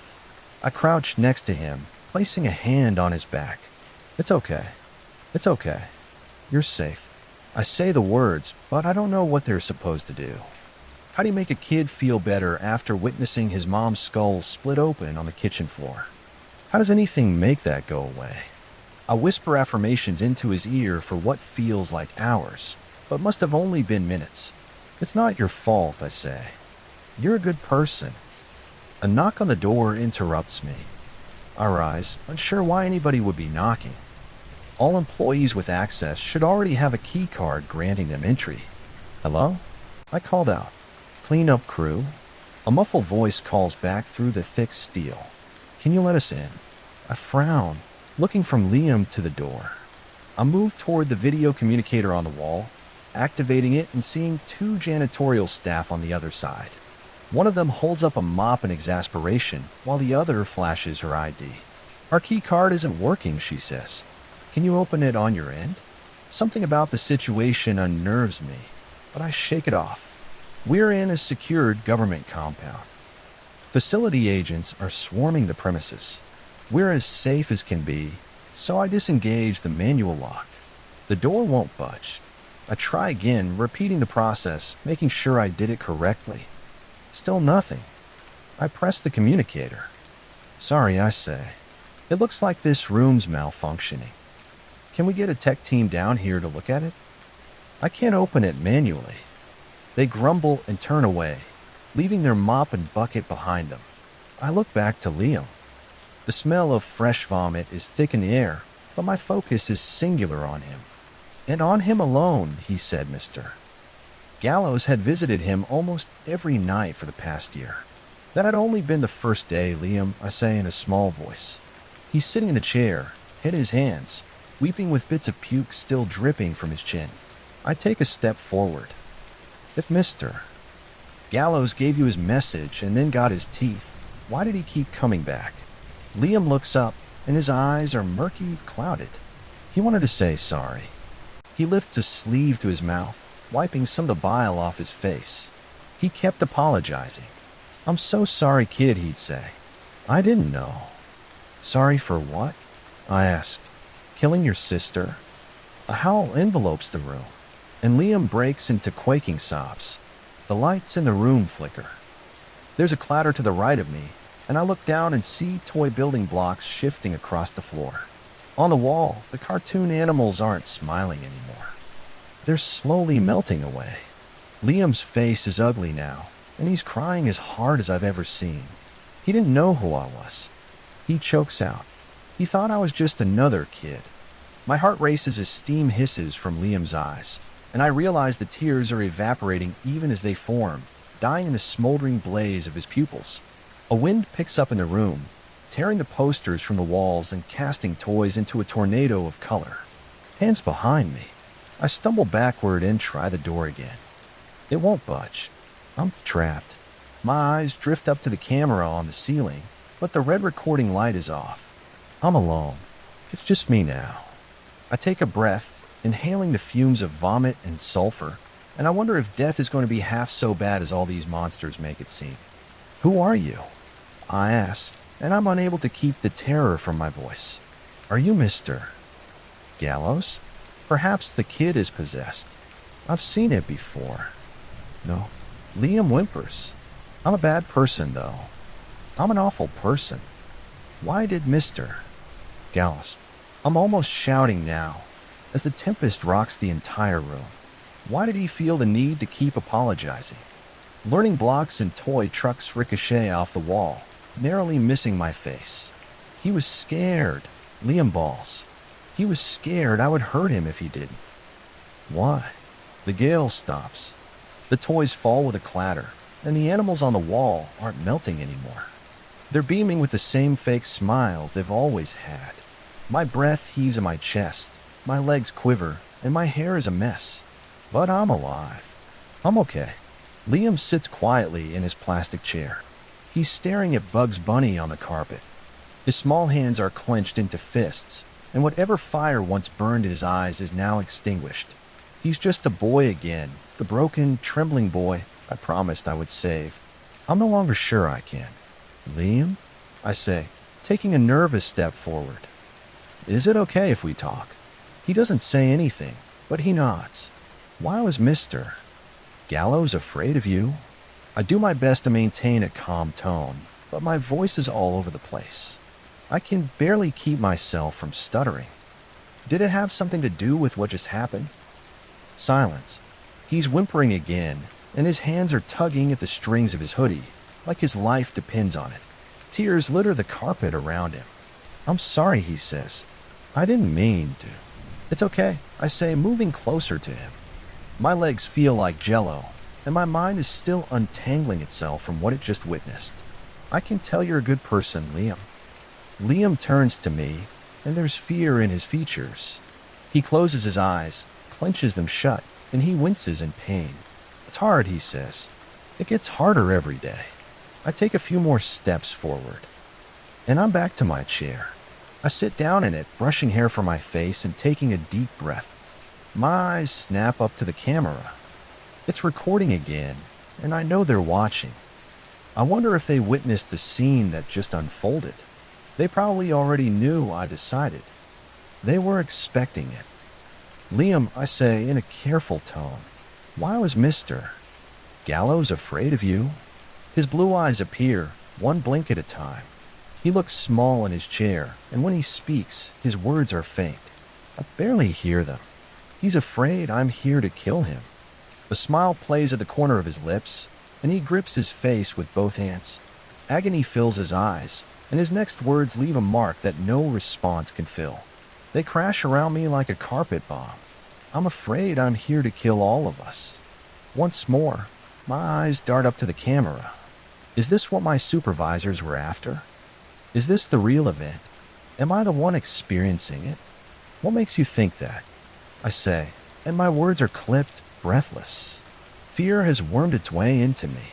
I'm one of them, Liam says, clutching a fistful of hair. His eyes pulse with blood, and he groans. They told me so. His voice strains against something. It's jagged, sharp. They told me I was one of them, that I was born to cast the earth into flame and ash. Who? Then he says, raising his eyes to my own, the gods beyond the veil. He's different now. He's not the boy I knew, and I'm not even sure he's human. There's a darkness to him, a suffocating, mighty abyss that's pulling at me, begging me to join it. The Eldritch. He says, and his eyes are crackling again with dancing flames. I want to run. I want to get out of here, but I know better. The only way out is through your sister, I say in an uneven voice. Police had found Lacey Hainsworth in 6 pieces, her arm on one side of the house, her leg on the other. The home was a bloodbath. Liam's mother had witnessed all of it from her wheelchair, and the scene had driven her mad. A monster, she repeated. A monster killed my baby. Did Mr. Gallows kill her? I whisper. Liam's eyes flare. You tell me, he says. Agony replaces everything I've ever known. I feel my arm lurch to the side, and something invisible is pulling at it, even while some other force holds me in place. I shriek for help. I scream at Liam to stop. I do everything I can to move and run, but I'm stuck in place. There's a horrible sound of tearing flesh, and my world goes black. I come to a second later, and blood is pouring from a hole in my torso, where my arm used to be. The door crashes open, and 6 people in robes rush in, casting warding charms and backing Liam into a corner. Somebody jabs a needle into me, and another person starts wrapping me in gauze. A blinding flash fills the room, and then the world fades away. Darkness envelopes my thoughts, my memories, my mind. There's nothing to see or hear or think about anymore. It's just the void, unending, ceaseless. I call out, but I have no voice. I'm drifting, senseless, through infinity. It's wonderful. It's terrifying. I open my eyes to the bright lights of the medical bay. I'm in a hospital bed. My body is covered in bandages, and there are doctors and people in suits discussing something near me. They don't seem to realize I'm awake. I try to open my mouth to speak, but it's too hard, so I just listen. He's the one, then. The conclusion. Seems like it. Didn't expect him to go nuclear back there, though. Talk about teenage angst. A laugh. A woman. No kidding. Honestly, it's a wonder this guy survived. Word is he was right beside the kid when it went down. Looking at him, I'm not surprised. Another voice. Mel, I've never seen so much necrosis. You remember Jacob, the dickhead from Public Affairs? Oh yeah. Don't get me started on Jacob. Well, he was by earlier, giving us all the rundowns. If anybody asked, the damage was caused by a gas leak, that's all. But he slips a few extra details. Oh, spill the beans. There's a clattering sound. Steel on steel. Surgical instruments being sifted through. I'm still too weak to speak, too weak to move. Apparently, they sent in warlocks to deal with the kid, and all of them ended up in piles of salt. Now the compound's just a few bricks and a cloud of asbestos. A woman snorts, then laughs. What are they expecting? As if warding charms could hold off an eldritch god. Technically, he's not a god, only a harbinger, a different man. This voice is casual, teasing. I strain my eyes and see the blurry outline of a black suit. The gods come later, Cheryl. More laughter. It's a damn shame. I read our patient's file here, and if you can believe it, he was the one who sorted out the boundless whispers. Smart guy. Great with kids, too. I suppose he wasn't smart enough. It's just like I've always said, most people at Compound 7 are inept. That's not fair, Dave. The woman tuts. They had some duds over there. Same as we do here. They were doing important work, though. Pass me the scalpel, would you? Of course. Thanks. Steel cuts into my flesh. It hurts, but I can't move. I can't speak. I'm too weak, too absent. I should let the two of you get back to it then, a man says. Don't sweat it, Ryan. We're nearly done here anyway. The steel digs deeper. A piece of me comes free. Anyway, I'm not surprised Compound 7 screwed everything up all over again with the conclusion's power. We had a real shot at ending this invasion before it started, didn't we, Ryan? We really shouldn't be talking about this out in the open, Dave. I shouldn't even have mentioned it. My brain feels mushy slow. More pieces of me are sliced free. I hear the wet slap of my flesh dripping into a metal pan. This is hardly in the open, Ryan. We're well enough alone. Now the kid is too. He's lost in the wind, apparently. Oh, he's awake. There's a hurried movement around me. I see the blur of a face, the white of a surgical gown. Figures swim in front of me. Two of them, a woman and a man. Doctors, surgeons. They're saying things. They're telling me I've had a bad accident and that I've suffered terrible wounds.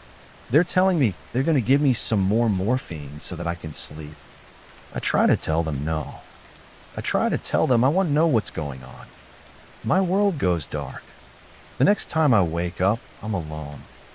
The hospital room is empty, save for a desk in the far corner and the buzzing fluorescent light above. I feel stronger now, more conscious. I sit up with some struggle, and my body feels different. Alien. It's as though pieces are missing. I glance down, and memories flood me.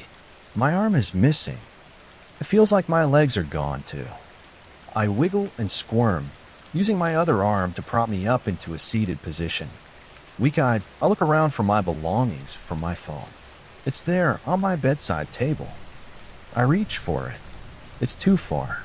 Oh, sweetheart, you're awake. I glance back and see my mom, her gray hair wistfully dancing in the air conditioning. She puts a hand on my face, and her eyes are filled with tears. She keeps telling me she loves me. I'm sorry, she says. I'm sorry this happened to you. I tell her it's okay. I tell her I need her to hand me my phone. Why? Because I tell her. I have to tell the world what I just overheard.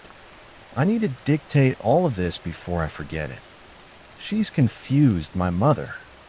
She's asking if I'm feeling okay. She keeps talking about things that don't matter. Mom, I say, I heard something earlier that I wasn't supposed to. She gets quiet. She recognizes my tone, and she knows I'm not feeling loopy or out of it. She listens. I need you to give me my phone. There's a boy out there with messy black hair, pale skin, and a blue hoodie. He's the most important person in the world right now, and if we don't find him, the world might not be around for much longer. She passes me my phone. I will tell you my story, and now I will pass that story to you. I'm asking you to keep an eye out for a missing boy with black hair, a blue hoodie, and crackling pupils.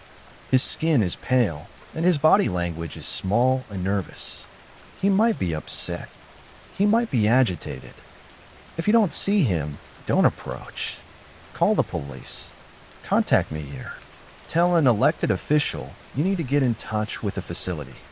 The boy is important. He's the conclusion to everything, and he'll write the ending to our story one way or another. Just know that if we don't find him, it won't be a happy one. So my roommate made up a game in which she sews together a creepy sock doll and pretends it's alive alive on the shelf. And she asked me to join. I mean, would you play that game? Why not name the doll Chucky while you're at it, right? So I played it. And let me preface this by saying last I checked, I was of sound mind, accepting my dubious choice of major philosophy, a degree that will allow me to think very deeply about the universe, and my lack of employment in it. I am a scholar and a skeptic, and I wouldn't believe any of the accounts I'm about to give if I hadn't seen the doll move myself. The doll, or rather, whatever evil force is moving the doll. It's real. It's walking around my house. It may or may not have disappeared our hamster, who often escapes her cage anyway. So, this could all be a coincidence. But still, as of this moment, Binky is missing. So prank? Elaborate puppetry? Hallucinatory episode? I hate all of those options, but since I can't come up with any better explanation, is anyone willing to help me science this thing? Alright, well, let's jump right in. Here's what's going on. I, Plato. I'm a fourth-year philosophy student, a major that explains why I am still broke and single. I live in a house with 3 roommates, Karen, Binky the hamster, and Kurt. It all started a few days ago with Karen's fab new idea to promote her channel. Karen is pursuing her degree in motivational makeup tutorials and clickbait, or as she calls it, marketing. She frequently drags Binky and me into her ongoing quest for likes, shares, and subscribers. Now, as much as I want to criticize the modern-day scramble for clicks, the hamster has a lot of followers. Anyway, Karen opened her proposal with, "Hey, this year for Halloween, we should play the doll game." "The doll game?" I replied. "Yeah, the doll game. You know, it's like Elf on the Shelf, but you play on Halloween instead of Christmas, and you use a doll you make yourself." Elf on the Shelf. I'd rather play it Sty on the Eye. You know, it's where I get a sty on the eye, and I go to the doctor rather than having to play this game. And okay, in my defense, it is hard to come up with catchy rhymes on the fly. Speaking of which, okay, this game sounds up. You make it up. "Is this for your TikTok?" I asked. "No," she said, with huge doe eyes, lashes fluttering. I side-eyed her. "And it's called the doll game. Doesn't it need a catchy name that'll let people know right away what it is? You know, like Elf on the Shelf? Doll in the Hall," she said. Folks, the brilliance that is Karen. "Yeah, sure, I guess for Halloween," I said, knowing we're in March and I'd have a full 7 months before my required participation. This is a bad habit of mine. Present me often makes commitments that future me regrets. Cue Karen swooping in with a dose of instant karma for a present May. "Oh my God, good. You'll do it." "Sweet.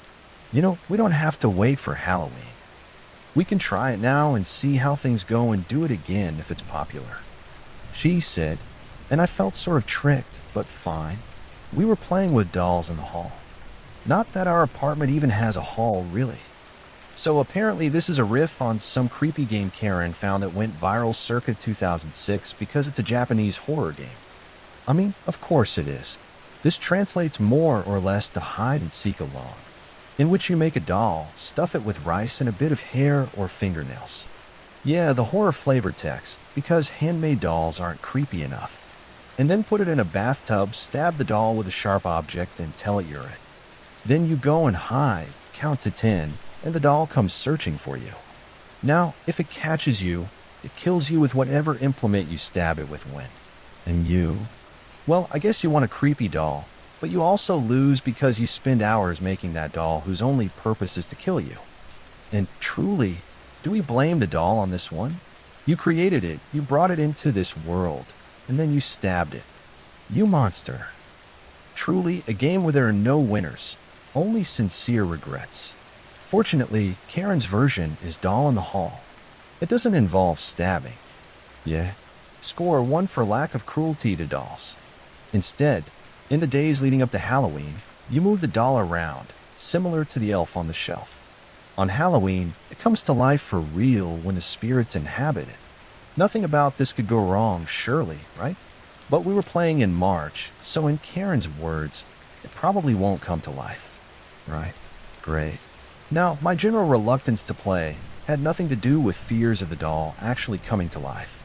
Oh, if only I knew then. I just figured it would be a pain in the butt to play along for the camera every time Karen wanted to upload a new video tracking the movements of her homemade Frankendoll, and expecting me to be a willing actor. But I mean, it's not like she had a lot of options. Binky was already the star of 80% of her content. And our other housemate, Kurt, well, was Kurt. So down in the hall. "Sure," I said. "Let the games begin." Karen squealed in delight at that and actually hugged me. Which, okay, I'll admit my heart did palpitate a little bit because, okay, I have a small crush on her. And then she asked for a clipping of my hair or nails, and I immediately regretted every life choice I have ever made. Fingernail clippings. Gross, man. All right, a lack of hair it was. Now me, Binky, Karen, locks from each of us went in. The doll, sewn by Karen out of socks, looked what can only be described as the horrific love child of a demented sock monkey and a junky elf on the shelf fallen on really hard times. It had mismatched button eyes, sock arms, and legs, and a wire skeleton so that it could be extra terrifying, Karen said. It's not for scariness, it's so that it can be bent to different poses. Anyway, I vetoed rice as a filling material. I wasn't about to let her waste that much rice, nor was I willing to eat said rice after it had been mixed in with our hair clippings. So she used cotton stuffing. Some of our hair went in with the cotton, but she used most of it to make these weird little pigtails sticking off the top of its head. Cute once it was finished. We all sat around for a naming ceremony, which was really just an excuse for Kieran to make a promotional video. I suggested Cuddles. Kieran wanted to call it Boo Boy. I think she could call it Boo for short. Binky had the deciding vote, and no surprise, he voted with Kieran. Boo Boy it was. The game begins. Boo Boy spent the next few days appearing and disappearing from various locations around the house. Karen generally played dumb, asking me in that same Bambi-eyed way she always did when lying. Did you move, Boo Boy? I can't find him. Magnanimously, I played along. There was one day, though, where we really couldn't find him. I could tell because Karen came to me, asking where he was with a sly look. Apparently, she thought I moved him and was getting more proactive about being in the game. I wasn't. Now, I may have volunteered like a reluctant audience member pulled onto the stage for a magician's act, but I had no plans to cross the line from audience participant to magician's assistant. I've seen what they do to those assistants when they bring them the boxes and bring out the saw. When I did my usual stick of gosh, where could he be, Karen? Then she realized I actually didn't know. She panicked, and it turned out it was Kurt who had him. Now, Kurt doesn't really interact with us, and he's not a student as to what he does. Mafia hitman, caveman, method actor, head summoner for a cult bent on bringing a reign of supernatural terror into the world. I don't know. Pretty much nothing would surprise me at this point. He showed up with Boo Boy in hand, demanding what the hell is this voodoo doll? And I giggled nervously when he said that, while Karen took out her phone to film. Kurt snapped at her to get that camera out of his face and warned that it's a bad idea to mess with black demon magic. And then he stormed off, telling us he wasn't going to be involved in the game and he wasn't responsible for whatever bad shit goes down. Now, this was probably the most Kurt had spoken to either of us in a good 6 months, and I was a little concerned by this outburst. Not again because of any fears of the supernatural, but because I prefer to keep the peace between us. Also, it is his house, Karen, for her part. Was delighted by Kurt's overreaction, and she shut herself up in her room with Boo Boy to make another video about it. So far, so normal. But then, last week, things started getting weird. For example, on Monday, I was sitting on the couch reading philosophy. Nah, I'm kidding. I was on TikTok watching people ascend mountains of milk crates. I'm part of the problem, aren't I? Anyway, I was lost in videos of people tumbling from crate piles like inept mountain goats, and Karen was trying various filters on Binky. Binky with bunny ears, Binky with human teeth, Binky with Karen's face. It was weird. Anyway, suddenly Kurt's door just bursts open. He throws Boo Boy at us, his voice shaking with fury. I told you not to involve me in your voodoo shit, it's not funny. Next time either of you leaves this piece of shit dark magic thing in my room, I will rip it up and I will burn it. He slammed the door and Karen burst out laughing. Oh my God, she cried. Oh my God, I wish I had that on video. That was so good. Well played, Plato. That was awesome. It wasn't me, I said, frowning. Yeah, sure it wasn't okay. Next time, tell me when you're going to do that so I can record it, okay? Yeah. Did you hear him? I don't think there's going to be a next time if you want Boo Boy to make it to the end of this game. Also, it wasn't me, I said. Sure it wasn't. She snickered and winked. Winking is something Karen does at her videos to try and look conspiratorial with the audience. Being the subject of a wink, it made me think that possibly she was in on the whole thing and she'd done it. Although weird that she wouldn't have her phone ready to record. So after that incident, Boo Boy would periodically vanish and reappear in places that neither Karen nor I could explain. I assumed it was her doing, and she presumably assumed it was me. Now, none of the places were that unusual. We'd find him sitting on the shelf in our rooms or in a fridge, apparently raiding the meat drawer, hidden under the bed with his arms propped under his chin so he could look out, or peeking up at us from a drawer that was mostly closed. He seemed especially prone to appearing around Binky's cage, but I assumed that was just so Karen could get both Binky and Boo Boo in her videos. And then one day, Binky disappeared. Okay, okay, enough is enough, Karen said, in a tone that indicated she was genuinely upset. Though at the time, I had no idea why. Where's Binky? I don't know, I replied. She's not in her cage. If she was in her cage, would I be asking? Maybe she escaped. Look, the top is off the cage and the bedding is a mess inside. It's obvious she was chased around by someone trying to grab her. Where did you put her? She asked. Okay, I don't know why you're coming at me. Maybe Kurt let her out for some reason. All right, it was not me. Kurt's out of town. He left yesterday. Remember? Binky was still in her cage. I didn't remember Kurt leaving for a week or two at a stretch was not unusual. I didn't bother to keep track of it. But Karen would not back down. She genuinely thought that I stole her hamster and possibly even did something to her. Why would I hurt Binky? I'm a vegetarian. I can't even watch movies where animals get hurt. A horror movie where the cat yowls or the dog runs out barking and then yelps in pain. I'm out and I told her this and Karen shouted. Okay, enough. So, did you take her to liberate her then because you hate cages? You're being ridiculous, I told her, which wasn't my most diplomatic, but I was feeling defensive. I don't lie. I never lie. And I wouldn't liberate a domesticated hamster from what is honestly a pretty cushy life, even if Binky is an unwilling social media star, like most influencers. She'd never make it in the wild. I pointed this out to Karen, but she was hysterical, worried about her Binky, and retreated to her room crying. And I felt bad for a few moments. In my attempt to diffuse her accusations with humor, I might have appeared to make light of the situation. In fact, I was very worried for Binky, too. I looked over at Binky's cage and froze. There were two button eyes looking out at me from the edge of the bookshelf beside the cage. Boo Boy's mismatched eyes and little pigtails bore an expression that I would term naughty, mischievous, evil. I stared for a moment, and without taking my gaze off it. Hey, Karen, you move, Boo Boy. No response. If she found Boo Boy by the cage later, she'd definitely get upset and she'd likely assume I put him there and was messing with her. I grabbed the doll. Bits of wood shaving clung to its sock arm. Frowning, I plucked off the shavings in hindsight. This should have been a red flag, roughly the size of Mars, the equivalent of the moment in a horror movie when the camera pans to the killer doll sitting there smiling with the missing dog's bloody collar and its porcelain fingers. The moment I usually nope out of any such film. But as I've said before, I, a rational person, do not believe in ghosts, I assumed. That Kurt had set this up before he left to pay us back for pranking him that one time.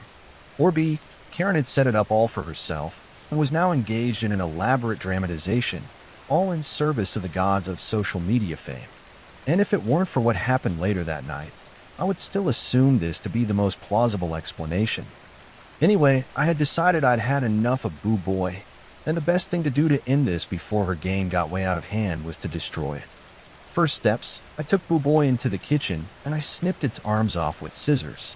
I was intending to cut it up and toss it in the trash. Only while I was cutting, I began to feel a little remorse. After all, Karen's videos were important to her.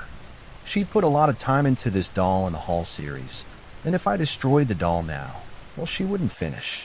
The least I could do was to destroy the video for her.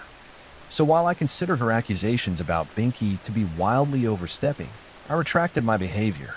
I sewed back the arm and considered what to do with the doll then, and eventually I settled on hiding it. I'd agree to give it back if she stopped taking things too far and promised to just wrap up the game. So I hid the doll inside a locked box with my birth certificate, social security card, and other docs, a place Karen wouldn't dare search, and from which Boo Boy could not escape. I hit myself for this thought almost as soon as I had it. Even so, I made sure the box was extra locked, and I tied a ribbon on it for good measure before shoving it in the closet. The key remained on me. Karen was still holed up in her room. I could hear her making a video about Binky's disappearance and asking her followers for advice. This seemed to confirm my theory that the whole thing was an elaborate circus act for clicks. Presumably, she'd blame the doll later, and the show would go on. Great. Anyway, I buried myself in my readings and I thought nothing more of it that night. Eventually, I went to sleep. I woke in the dark, in the dead of night.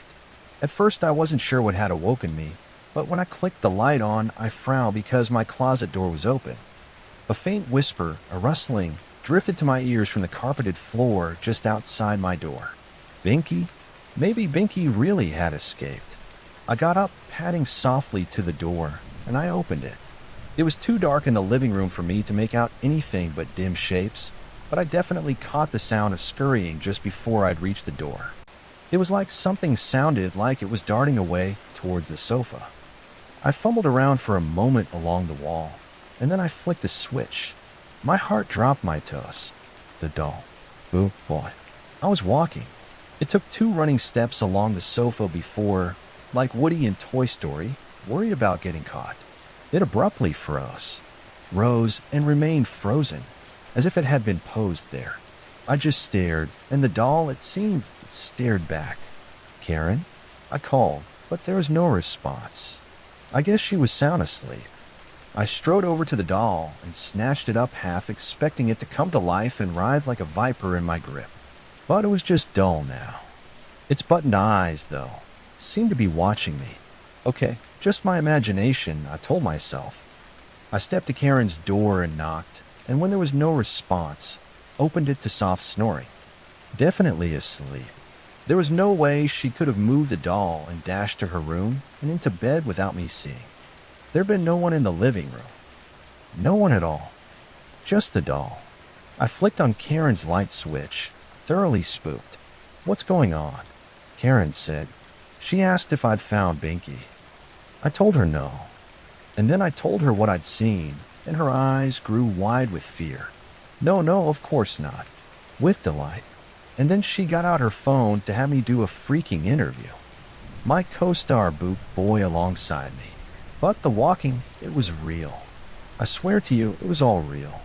And I need your help. Karen won't give up playing this game with Boo Boy. And is it crazy that I think this might be dangerous? I mean, what do I do? Resolving ethical conundrums is supposed to be one of the few things my philosophy degree is useful for, but philosophy doesn't really cover, paranormal puppetry. After footage of the doll walking through our apartment went viral, people responded with many sensible suggestions, which I do wish I'd followed. Instead, I followed my housemate's much less sensible suggestion that we continue to play with dolls in the hall. Alright, so before we dive into this tragic comedy, an important update. We found Binky skittish and shaken, but otherwise okay. So for those of you whose greatest concern during the previous post was entirely for the hamster, rest easy. There's no animal endangerment this time around. We sent her to stay with Karen's sister. Do I blame you for being more concerned for a hamster than for me and my fellow humans? No, I do not. On this, you and I and Karen are in complete agreement. No one had better mess with our little Binky Poo. Not to be confused with Karen's other Boo, the ragdoll of nightmares. Now on to the big bad Boo. The situation.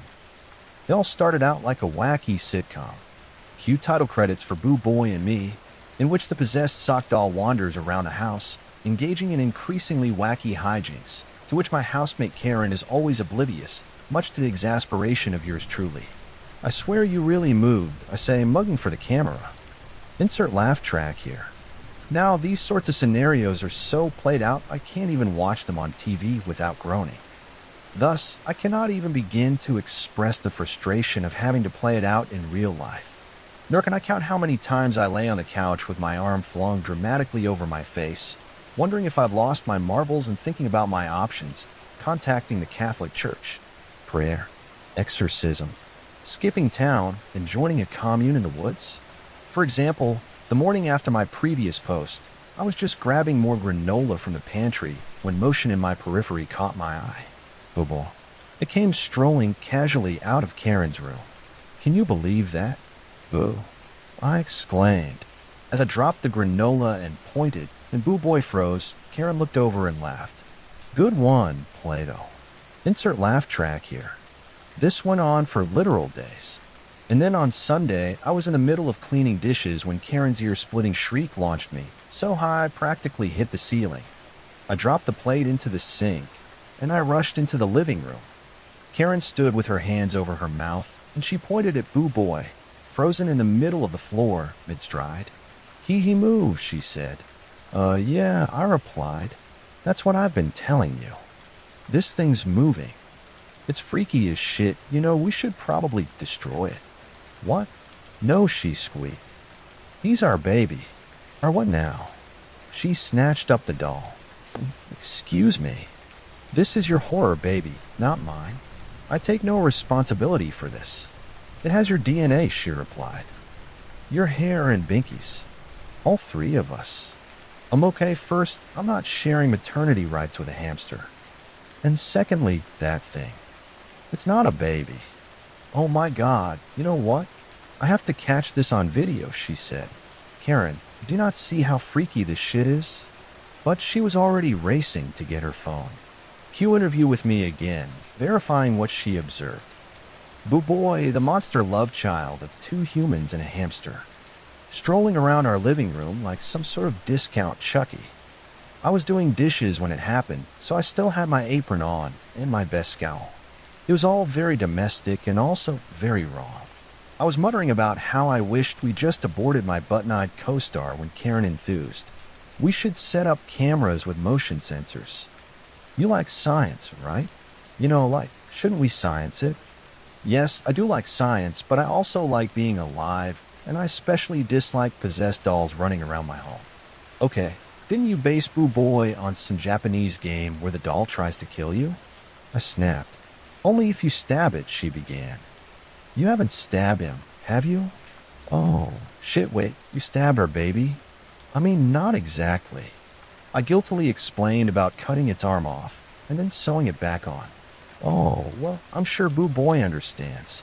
Like, if he were to snip off your arm, he'd probably sew it back, Karen began. I'm kidding. Besides, how's a doll going to harm you?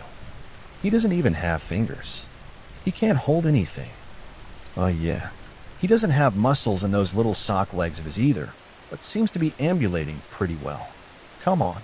He hasn't behaved in any bad way, she said, waving him at my face. This could be huge. Actual evidence of supernatural phenomena, like you and I and Boo Boy, could change the whole world. We'll be famous forever. And look, if it gets dangerous, we'll destroy the doll, I promise. Just 3. No, 2 days. We just need video. In the end, I agreed to her request that we continue to allow Boo Boy to wander unrestricted around the house because, and hear me out here, I'm an idiot. Now, before I explain how everything went predictably and horribly awry, a bit more of my motives and methodologies.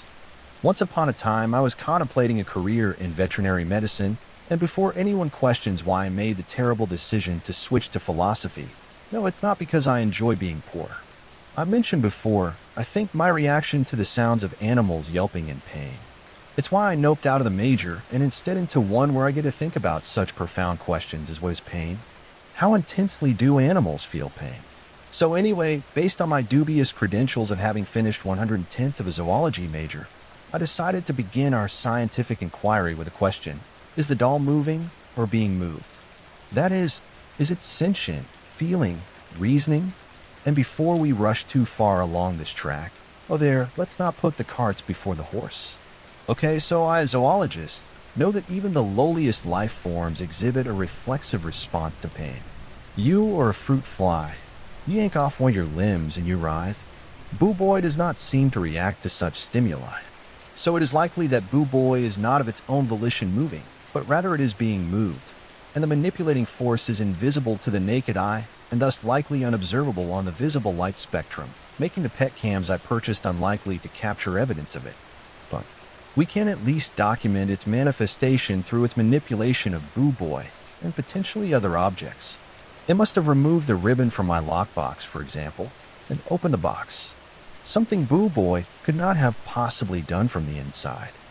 I tried sharing my brilliant observations with Karen, but she said she'd leave the nerd stuff to me anyway. Since I still possessed more common sense, I told her that I'm removing all the knives, scissors, and sharp objects from the house. Just in case. And then, with the cameras rolling, we began to doll in the hall for science, capturing the perfect shot over the next couple days. Karen and I glimpsed Boo Boy angling along in the corner of our eyes so often that it became almost normal. We'd catch his little figure trotting in our periphery and turn our heads just in time to see him freeze. It was like a kid playing red light, green light, if the kid was a tiny sack boy with mismatched button eyes. And yet, even though he seemed to be almost constantly in motion, I counted an average of 4 times an hour, the cameras could never catch him. His movements were always too brief for the motion sensors, or he moved just outside their range. Often overnight, the cameras got knocked over. One pet Kim fell face down recording the floor, and another fell against the window and captured several riveting hours of the shadows of leaves. You get the idea. Now I kept a log of Boo Boy's activities. Most of his movements occurred in the living room, once in a while, the bedrooms or between rooms. Once we found him in Kurt's room, hiding under the pillow. Karen amusingly scolded him like a small child and told him not to go in there again, or you're grounded. She said insert a laugh track here. It was a very good thing Kurt was out of town during our Little Blue Boy and Me sitcom, because he likely would have flipped his lid. In fact, it was imperative we wrap up filming before he returned. But yesterday afternoon we surpassed the 2-day mark, and no footage by mutual consent. We continued the game, and then it happened. Karen was on her phone late last night doing one of her shoots in her room, and talking about Binky. Apparently, her followers have been hankering for more hamster vids when she glimpsed Boo Boy and swiveled. She actually videoed him walking 3 whole steps. It was the perfect shot, and it immediately started to go viral. You may have noticed. If you try to search for the video, it's gone now. Almost as soon as it started racking up views, it got taken down and she deleted her account. Well, more specifically, I deleted her account because of what happened next. So Kurt came home within about 20 minutes of Karen posting our video of the doll Boo Boy, toddling around. And predictably lost his shit, he threatened to kick both of us out unless Karen destroyed both the video and Boo Boy, who was suddenly nowhere to be found. Karen physically blocked Kurt from entering her room to search. Bolivar, really, given not only is the man twice her size, but we have an ongoing bet about whether he's ever buried anyone in his backyard, she shouted. That she wouldn't take down the video, but would call the police if Kurt entered her room and then slammed and locked the door. Kurt swore and kicked the sofa. Hey, come on man, Sheila said. Do not bark orders at me in my own house. You unleashed bad mojo, man, he replied. Come on man, it's just a doll, I began. Just a doll? How you are playing with fire here, and you don't even know you're already burning, he said. He jammed his finger at me. Well, I'm not going to be collateral damage, man. If I so much as catch a glimpse of that thing toddling into my room, I will break its little legs, and then I will break your little legs.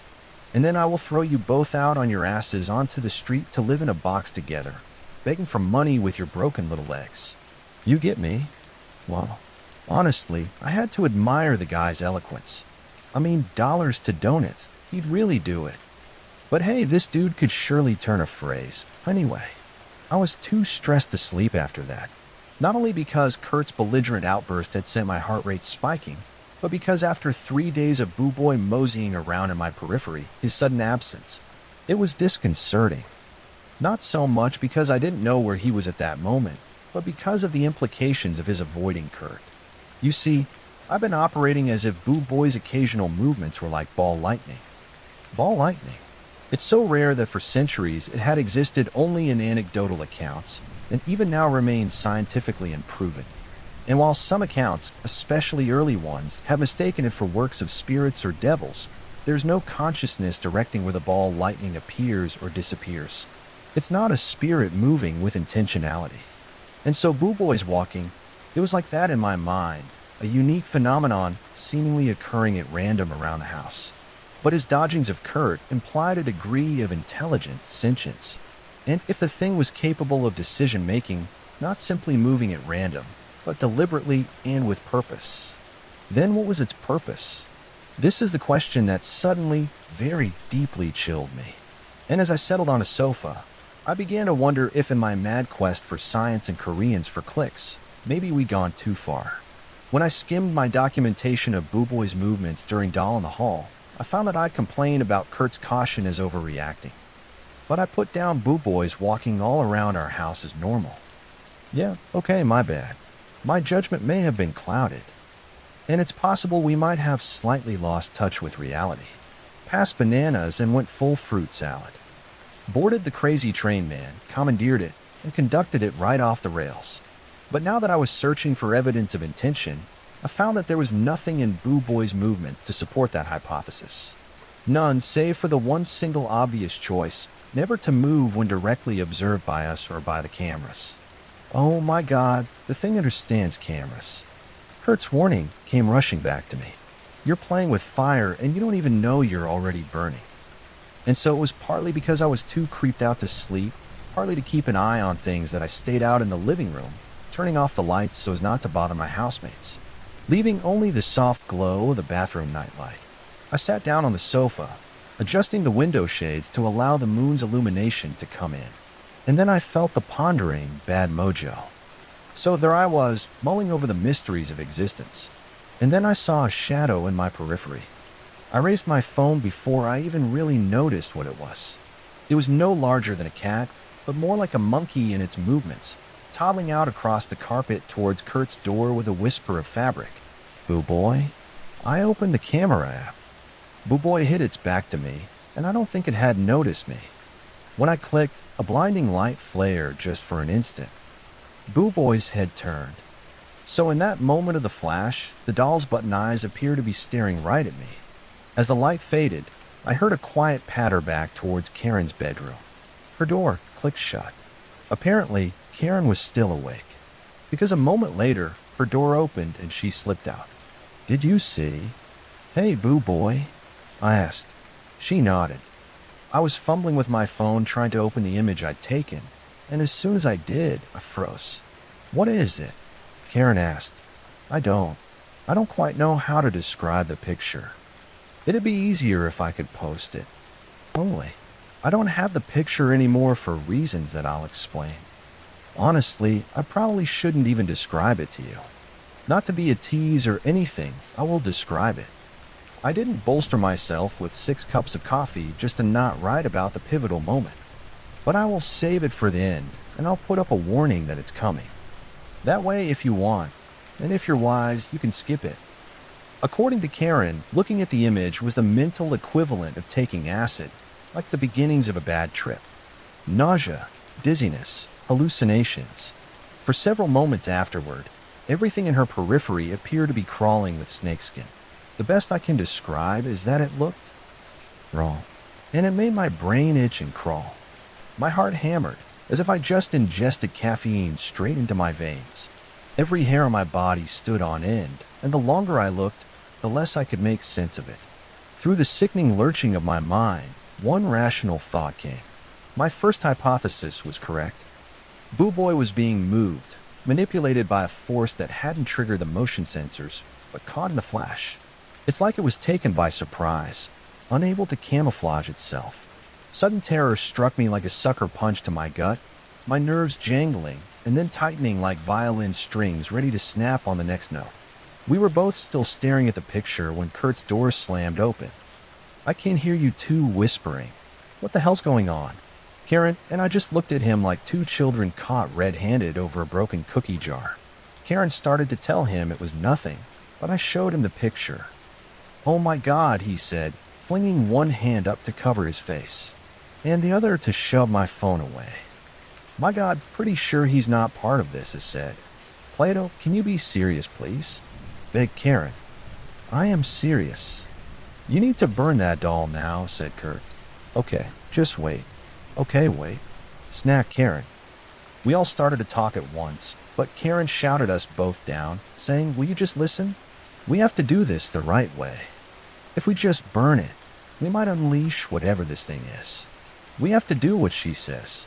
That's shut both of us up. Who the hell is she? Demanded Kurt. And for once, I was in agreement with him. Karen flipped on all the living room lights, opened up all the messages on her phone, and introduced us. All aboard the crazy train. Karen's video had swiftly racked up thousands of views, including one by a woman who went by the handle of Psychic Death Lady 123, a self-proclaimed expert in dark summonings. She'd messaged Karen and told her she must get rid of the doll before the possessions advanced further, or the thing manipulating the doll would come for us. Karen hadn't fully believed her, but had nonetheless been in the middle of listening to her instructions on how to perform a cleansing ritual when my flash had caught the picture. I had my doubts about this so-called spiritual expert, whose primary credentials were beady eyes, an exaggerated British accent, and jeweled rings on every finger. But in a video call with Karen, she asked right off the bat about the game and who the players of our game were, proving that she had at least some rudimentary knowledge of our situation, or she at least knew how to Google it. Still, not like we were going to find a better paranormal puppetry expert on Yelp. Psychic Death Lady 123 instructed us to begin by deleting all photographic and video evidence of the doll. Why? I asked. Cue warnings about how the doll serves as a token, to which the spirit could bind itself in order to manifest in the material realm. Supposedly, the spirit could use images as substitutes for the token, if players were close enough in proximity to form a psychic link. But if we deleted everything, the spirit would have nothing to latch onto. The players, Karen, I, and Binky, yes, even the hamster, could then burn the doll in order to end the game and force the spirit back to the spectral realm. While Karen drove to her sister's house to pick up Binky, Kurt and I searched for Boo Boy, whom we found tucked into Karen's bed covers with his head in a pillow, as if he were sleeping like a little good boy. Good grief. Less than an hour later, we gathered around a fire pit outside from an iPad propped on a log. Psychic Death Lady 123 guided us through assorted rituals involving various symbols and invocations, and what I later found out was a $500 call. Apparently, there's an after-hours upcharge. Since Karen was holding Binky, the honor of closing out the game fell to me. Okay, friends, this has been fun, but we are now officially... Hurry up, Kurt interrupted. Right. Okay. So thanks for playing with the doll in the hall. Bye-bye, Boo Boy, I said, tossing the rag doll into the flames. Gigi, a horrific screech lit up the night. Then the doll's limbs curled and turned black, and the little pigtails of hair made for my. Karen's and Binky's locks sizzled and puffed into smoke. All three of us stepped back from the flames and covered our eyes, and soon there was only ash. Game over. And there you have it, folks. It's been one heck of a wild ride, and I'm a day late updating because this post took so long to write, but we have officially concluded Doll in the Hall. I'll update again if any weird craziness happens, but since we have obeyed the undeniable expertise of Psychic Lady Death 123. Okay, so update. First off, let's get one thing out of the way. The sock doll itself has not come back. His ashes have remained ashes. His dust has remained dust. So for those of you who were wagering on his return, sorry, the laws of entropy still apply, and in this universe anyway, combustion is generally irreversible, meaning the doll in the hall, or at least the doll part of it, is officially concluded. So anyway, the days following the game's conclusion found us in a return to normalcy. Kurt was surly, Karen was in mourning. My channel. My channel. Why do you have to delete my whole channel? Gee, Karen, I don't know. Maybe because you summon a demon and we'd all like to live to see another day. Anyway, life returned to the status quo. And to be honest, I sometimes miss seeing glimpses of Boo Boy trotting along the corner of my eye. I know, you don't have to remind me what was puppeting him. Believe me, I remember it. The figure, the demon, I still see. And I remember Psychic Death Lady 123's warning. Images summon it. And I worry that as long as I remember it, there's a chance of Boo Boy, that is the demon that was puppeting it, coming back, coming for me. I made the mistake of asking Kurt if he thought it was gone for good, and he gave me a look I will generously call displeased and stormed off without a word. A couple hours later, Karen and I each received an email from him informing us that he will not be renewing our leases. Go figure. And while inconvenient, I don't entirely begrudge him this dance. I mean, Karen and I brought a freaking demon into his house. It may or may not have been moseying towards his room to kill him when we caught it in a camera flash. So fair. It's fair. Anyway, final bit of normal news. Binky's back with us. But Binky bit Karen. Now, a hamster biting is not exactly newsworthy. Binky is pretty mellow as far as her species goes, but does occasionally get in a mood, especially if Karen feeds her too late or picks her up too much, or if Binky just, is generally feeling bitey. Happens to the best of us. But after the bite, Karen yelped, and then set her hands on the cage. Staring down with such a wrathful expression, I stopped in my tracks. I was bringing coffee from the kitchen to the sofa in the living room. I thought for a split second I might have to do something, and then Karen turned away without a sound, walked into her room, and shut the door. Very odd. Under normal circumstances, I dismissed this interaction as Karen also being in a mood, but after the events of the past week, I was very vigilant for anything even slightly awry. Karen's normal reaction to Binky biting is to yelp and then scold playfully, often with video. Guys, oh my gosh, Binky is being extra today. Binky, you want to say sorry? She never not reacts to something, especially not to Binky, star of 80% of her content. And the primary source of clicks, especially with Boo Boy gone now. Concern for her. I knocked on her door. Hearing no response, I knocked again. Finally, I opened the door and Karen was sitting at the desk, just sitting, staring, doing nothing, staring at her mirror on the vanity, at her own face, as if she didn't recognize it. Karen, I said, is everything okay? Her head snapped toward me. Her lips curved up, but it was a smile at her mouth only, almost as if the corner of her lips had been pulled up by invisible fingers. She seemed to struggle for words before saying, okay, Binky. Binky, she said again. Yeah, sure, Binky. She bit you. Everything okay? She replied. She grinned and raised her hand, making an okay sign with her thumb and forefinger. But this was clearly not okay. She was possessed by Boo Boy. Or else this was another attempt to start up a new channel in which she herself became the main attraction and videoed her jumpy housemates in a scary prank. I noticed that she was in fact videoing me, which lent some credence to the idea. I'd wind up on whatever new channel she was making as some sort of sap that got caught up in her act. It struck me as very cold that she'd do something like this, right after all that creepy stuff we went through, though Karen was nothing if not efficient in her self-promotion. Okay, look, I'm tired, I began. Can you just cut the act and be normal for a bit? And also turn off your phone. I don't want to be on your channel again, okay? Her smile vanished, and she nodded somberly. Yeah, sure. I'm tired too, okay? I narrowed my eyes at that. That sounded more normal, but not quite normal. I held out my hand. Can I borrow your phone? Yeah, sure. She picked up her phone and handed it to me, and then turned away and crawled into bed. You're, not getting up? I asked. I'm tired. She replied. Okay, I left her alone after that, but I brought her phone out to the living room and began madly searching through her accounts for any trace of videos or images I might have missed when purging Boo Boy from our lives. Nothing. Was she just having an off day on a hunch? I looked through my notes from when I was documenting all of Boo Boy's antics, and I noticed a trend that I neglected to mention in my previous post, where I basically simplify the data as he moves 4 times an hour. Which is true on average, but at the beginning, the first few times I glimpsed him move, it was considerably less than that, and by the end of the day we ended the game, Boo Boy was in almost constant motion, walking every few minutes. Also, his motion got smoother over time.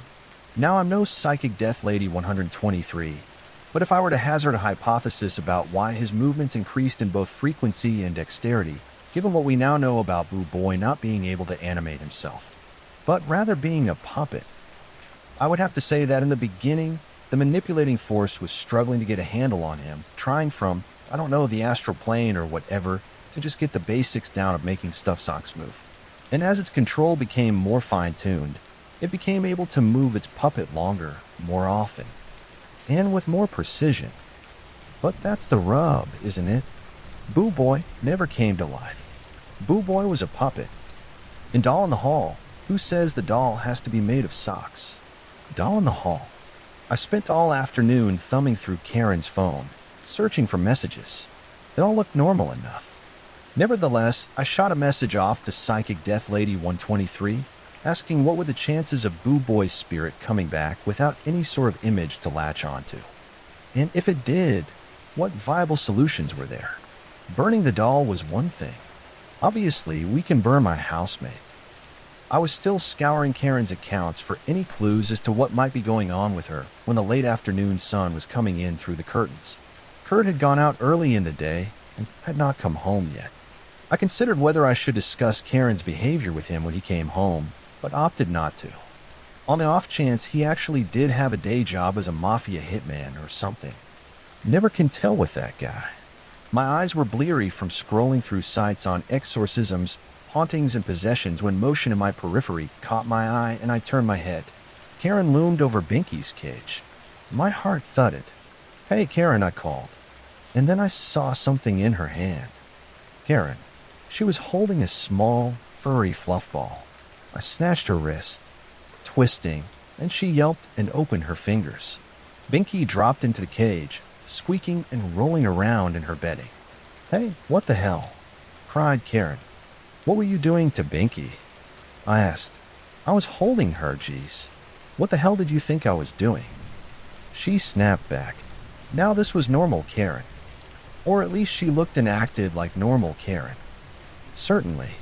Her flashing eyes and snarl were the Karen I knew. She was struggling, I said weakly. She needed to come out so I could clean her cage. She doesn't always like being picked up. "God, what the hell's wrong with you?" She said. You were acting strange this morning." "Oh my God, man. I'm tired. And you and Kurt destroyed my channel. I'm pissed off. Can't you just leave me alone? Come on, Binky." So I didn't really think I should let her take Binky. But the fact is, Binky's her hamster, not mine. At the moment, I didn't know what to do. Was she perfectly normal? And I was the crazy one, I wondered, while sitting there in the living room. Her phone is still in my pocket. Her phone. She hadn't asked for her phone back in hours because she was still in mourning. Maybe I waited tense, pacing the living room. 15 minutes later, Karen emerged from her room with Binky's cage freshly changed and set it on the shelf. Binky was inside, fluffing up her with shaving bedding, and my heart pounded slowly with relief. Karen was obviously still very pissed at me for even suspecting that she'd hurt Binky. She didn't make eye contact with me and strode back into her room, slamming the door. So I don't know what to do. I don't know if I should arrange an exorcism for her, even though she's told me she's fine. Because, isn't that exactly what a possessed person would say? I have never, when asked if I were acting under the influence of demonic possession, said yes or maybe or most definitely. So I'm aware this metric might need tweaking. I've also been checking my phone for any responses from Psychic Death Lady 123, and she finally responded a few minutes ago. Firstly, to tell me to just call her Marge. Note she didn't actually claim this is her name, just that she prefers it to. "Hey, Psychic Death Lady." She also asked for more info, so I copied and sent her most of what I've written. She replied back almost immediately with more questions. How is Karen's behavior now? And I have to admit, Karen came out about 10 minutes ago to microwave dinner acting totally herself, and glared daggers at me when I inquired, "How are you feeling?" Okay, so Karen's acting normal now. Does that mean we're in the clear? No. Psychic Death Lady 123, aka Marge, replied back that with the doll, there were times when it went inanimate. The thing puppeteering, it wasn't even there then. The same could be true for Karen.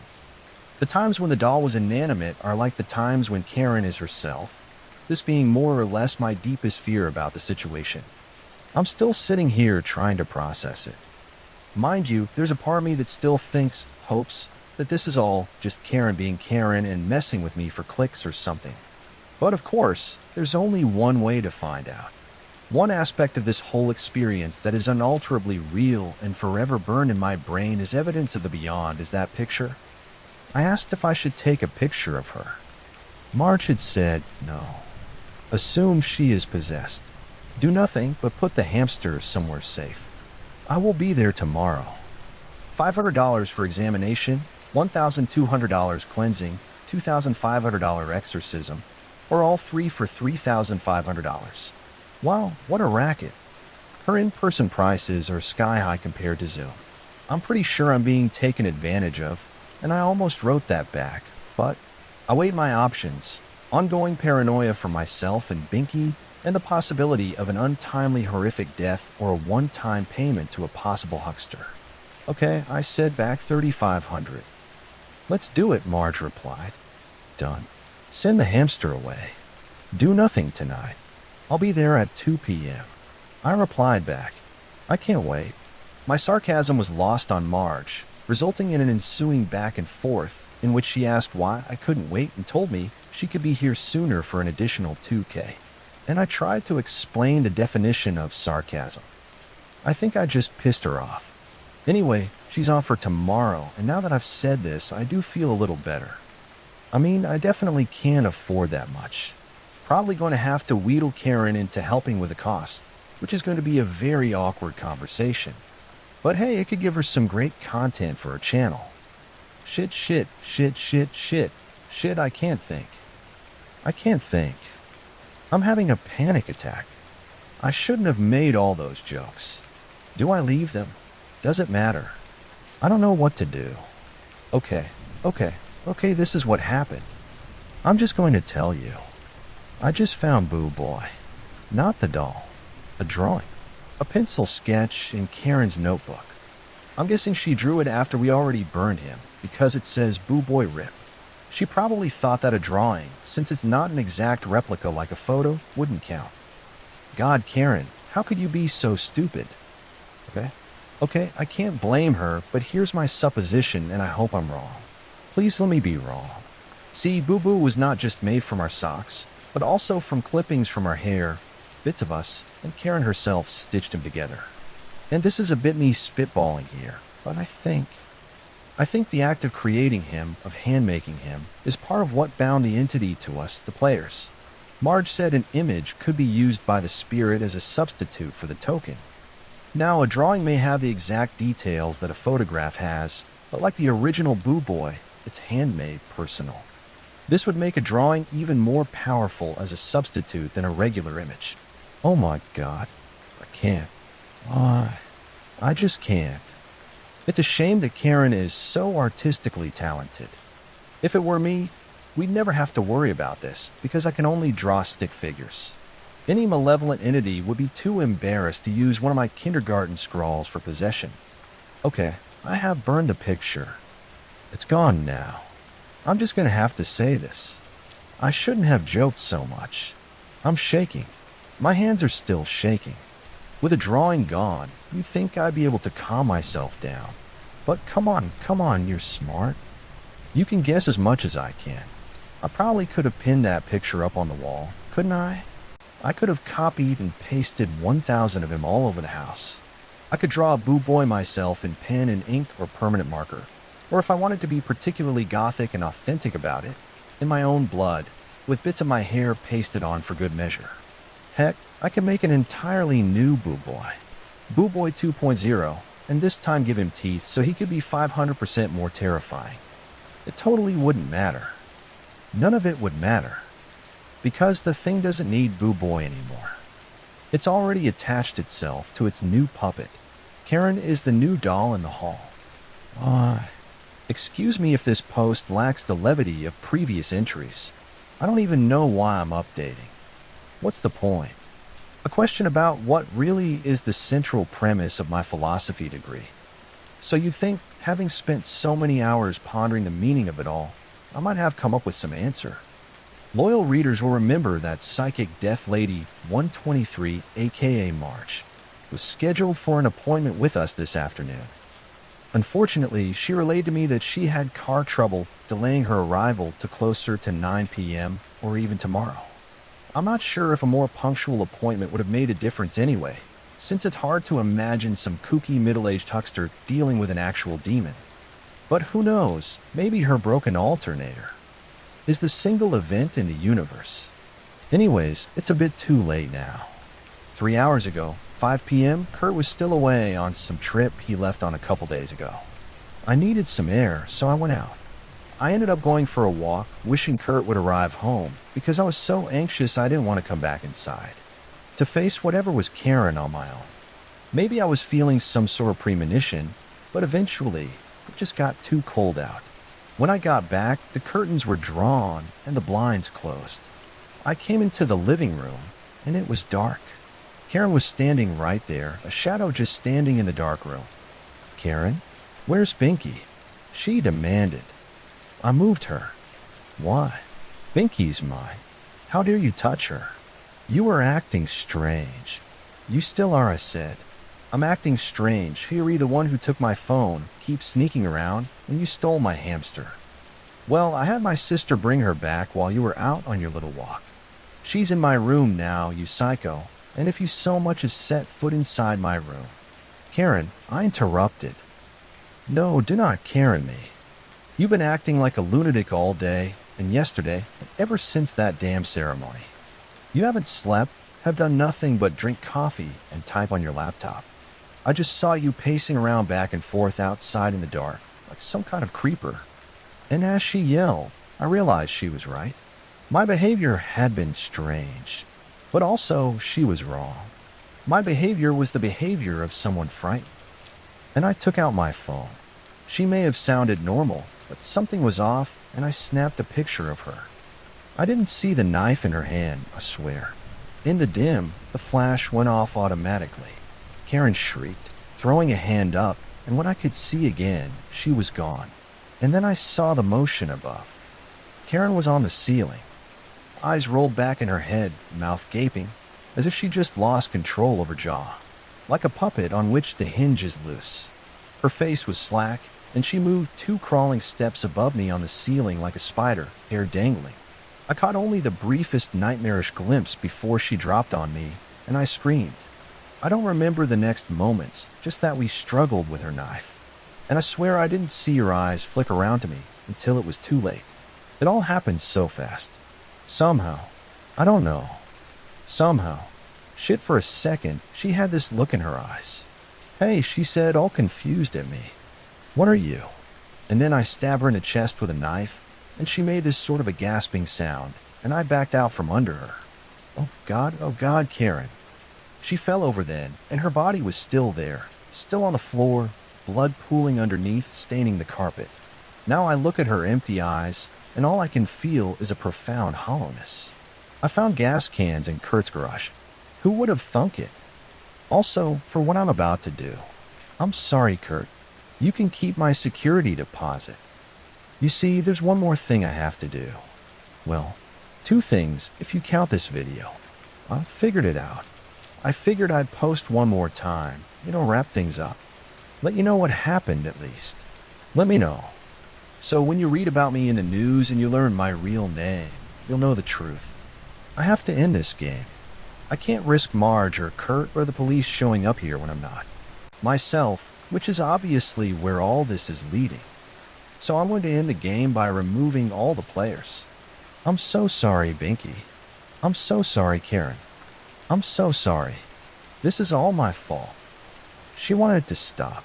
After I'd set up the cameras and Boo Boy was walking around, she got nervous and she thought about ending it. And I wanted to get proof so badly. Look, Karen, you yourself said this could be the greatest discovery of all time. Let's just get some footage. The first footage ever of a supernatural occurrence. And on your channel, think about it. I convinced her to keep playing. I fought to keep going until I got the picture. I deleted the picture. No one will ever see it now. Which means that no one will ever fall under possession of this thing. There'll never be any players but us. I'm taking care of everything. Karen, don't worry. Everything is going to be okay. All that's left is to light the match. And whatever I say next, it'll be my last words. And I cannot think of an appropriate phrase to go out on. I know it's dumb. I have spent much of my life staring at the screen, trying to come up with some perfect final line. Plan your last words early, kids. This video is ready to go. And most of the links are updated. The last ones I'll do once it's up. Shit, at this point, I'm terrified. So I'm going to hurry up, and I'm just going to do this thing. I'm going to light it up. This experience has sucked, by the way. 0 out of 10 would not play again.